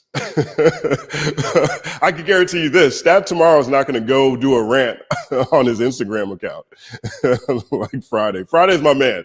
Shout out to Friday, Ricky Dredd. Like that, he's actually a good friend of mine. I do rock with Friday. We disagree on a ton of stuff, and that's okay. That's all right to disagree. But I don't think Friday going to show up with a rant tomorrow. 1 second applause. Ooh Yuck's new song was mediocre and underwhelming. Okay.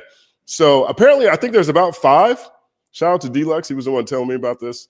There's a number of new joints. It looks like he might have dropped a video to Somebody Loves Me, which is on Some Sexy Songs for You, which was the last song from Sexy Songs for You that was charting and never got a video. I'm glad it got a video. I think it's good that Party Next Door gets to be in a video. But I know that that's one of the things that they said he dropped. And then I looked at the reactions on Twitter while we were on this live because I was going to play some. I was like, man, we can react to this right now. You know what I'm saying? And then people are showing me screenshots of even Drake fans being upset. Now, anecdotal by nature, sure. I have no idea what it is and what it's not. I haven't heard these joints yet. I decided not to play them because I didn't want to lose the live. And I did want people to report the live stream because we're playing these Drake songs. So I'll check it out. I'm personally not boycotting Drake. You know, I might not play his music on the channel, but I'm not boycotting it because I'm a music journalist. I mean, that's what I am. Before I'm a YouTuber, before I'm an influencer, before any of this, I'm a journalist. So I cover things that are happening in the space. And so I'm not someone who is boycotting. I'm not part of this boycott. And I give all support to people who are. All support to people who are. You know what I mean? Like I don't look at that as a two-sided thing. I'm just a journalist. I've always been that. And so I will be covering it. I don't know if I'll do a reaction, but we'll see what it looks like. Right now, it seems like people aren't feeling good about it though. And so if Drake fans aren't liking what's happening right now in Iceman, hey, well, you know, end of an era. 1 second applause. Let's see what else we got here. All right, let's see what we got here. If they knew each other better, maybe it would go over better, but Stat was out of pocket. He needed to use more tact. Word things differently, as Screw said. I'm with it. A learning moment for Stat, learning moment for everyone. Thank you guys for bearing through that. 1 second applause. That's what it is, though, man. Like people get passionate in their conversations, and people get passionate about the things they've accomplished. Like, sincerely. I understand how it looked. I understand the energy. I understand how it felt, and I was a part of the conversation, so I felt it intrinsically too. But if you take the points that each of them were making, I don't actually see anything wrong with what either one of them was saying, because Stat has the artist experience, he has the independent artist experience, he has the signed artist experience, but he also has the executive experience, the label experience on the executive side. And then he also has the executive experience on the indie side. So to me, that was the point he was trying to make. And because he was trying to make that point and he did so non-tactfully, he didn't do so as elegantly as possible to connect to the audience and to the person he was talking to. Because that didn't happen, we never got to see the point he was going to make after that, right? Because the nature of that conversation is, hey, hip hop is, the party is dying. This is great for hip hop. We can get back to celebrating the things that are fundamental at the foundation of this culture: authenticity, lyricism, et cetera, et cetera, et cetera.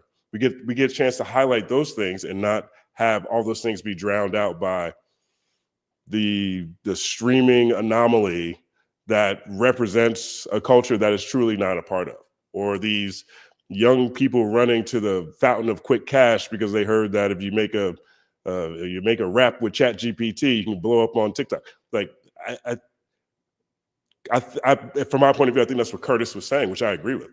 We're going to get back to the point where people who are part of the culture really can dictate what's moving the culture, which is a point Glasses made earlier in the conversation that I think he made really well.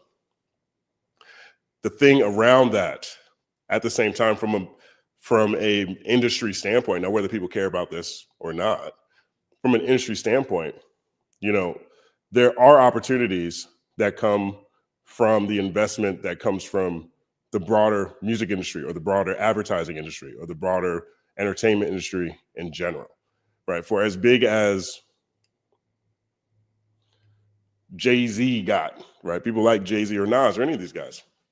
It did take an investment to build awareness around their products in a certain way, right? Take that metaphor for what you will. And so, but when the market itself is smaller, or when it's difficult when it becomes difficult to work a record, then you end up having a lot of underheard music that people believe in. And so when there isn't volume, or if the music isn't moving from a market share standpoint, it becomes more difficult for people to invest in it. And I don't know where Stat was going to go with this point. I think that was probably a perspective he was looking to add, but maybe we'll never know. Maybe we'll never know. They'll talk. It'll be fine. Justin, some things you should not try to explain away. Yeah, well, 1 second applause. My mom would have said something similar. Some things just don't let go. So, all right.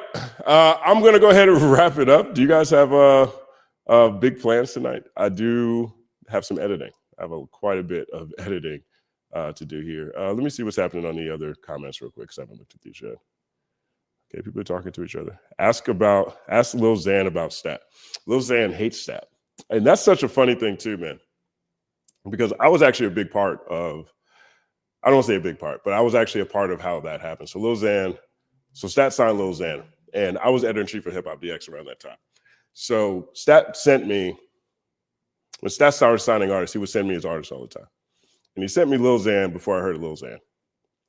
And I think I might have been walking into night of the main events. Might have been URL night of the main events. I was walking in, I get a text from Stat, and Stat says, "Hey, what do you think of this guy?" It was Lil Xan. And I looked at him and I'm like, yeah, that's fine. It looks like the marketplace. This was the rapper with tattoos on his face era. That's what this looks like, right? It was that era. I was like, okay, here's a little white kid with tattoos on his face. Yeah, it looks like it's fine, whatever, right?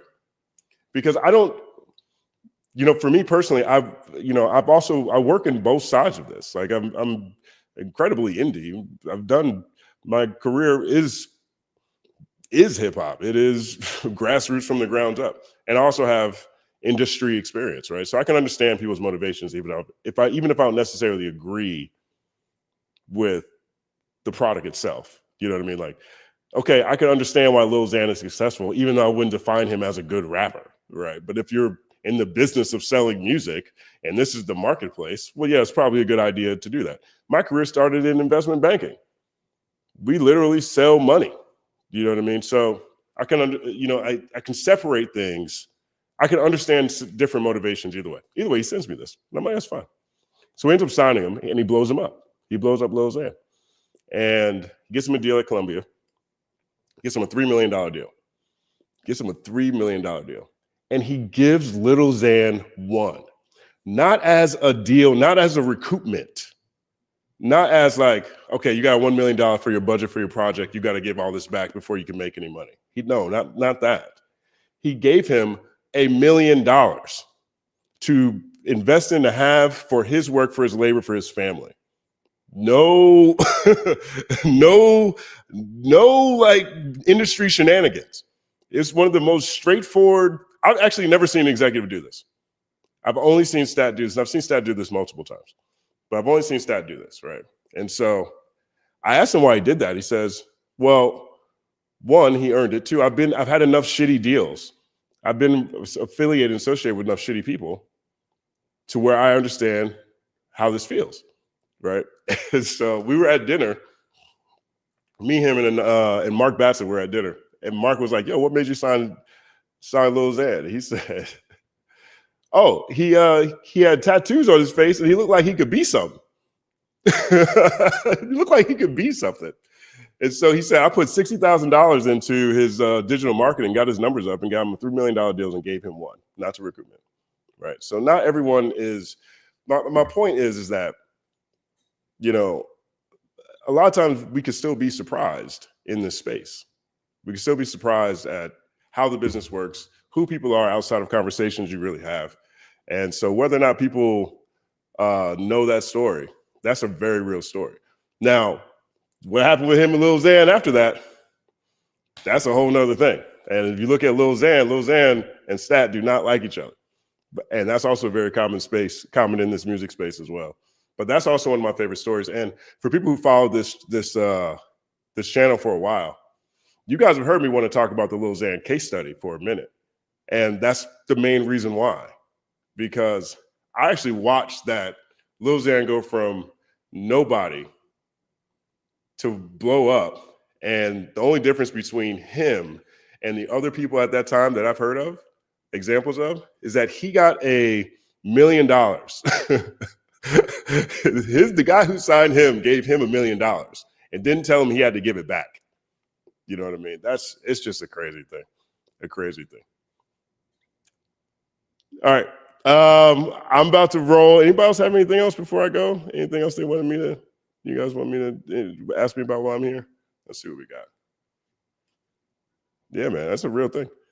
Like like straight up in the music industry, there's a lot of shitty people, as we know. In most industries, there's a lot of shitty people. But and I know that a lot of people are polarizing, you know, and that's just part of what it is. And we all have to make decisions. And not everybody's going to be 100% with, you know, people that they end up meeting and keeping around them for a while. A lot of times you have to wait for people to reveal themselves. But that's one of the coolest stories I've ever seen. And I definitely don't spend a whole lot of time trying to hang with anybody that's taking my spirit in the wrong direction. You guys know that. Let's see if it says I missed some super chats. So let's see. What's this one say? Please have Culture United 12 next month. I might have another one this month. You know, I think I might try to do one next week or the week after.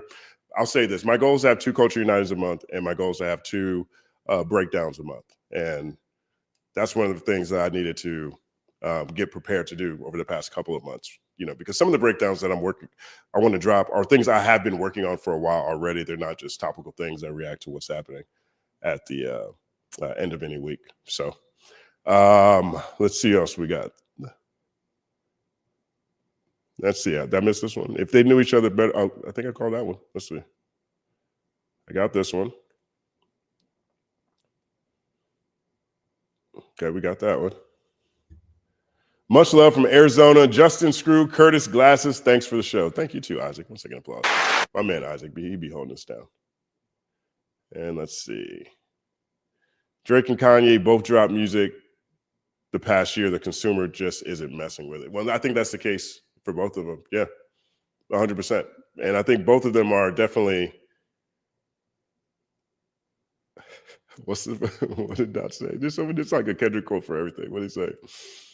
Paranoid and spiraling. I think that fits both of them, sadly. So, all right, I got to run. Thank you guys so much. I'm going to have this chopped up, so there'll be different clips from it, but I really appreciate you guys rocking with me. and it's all happening.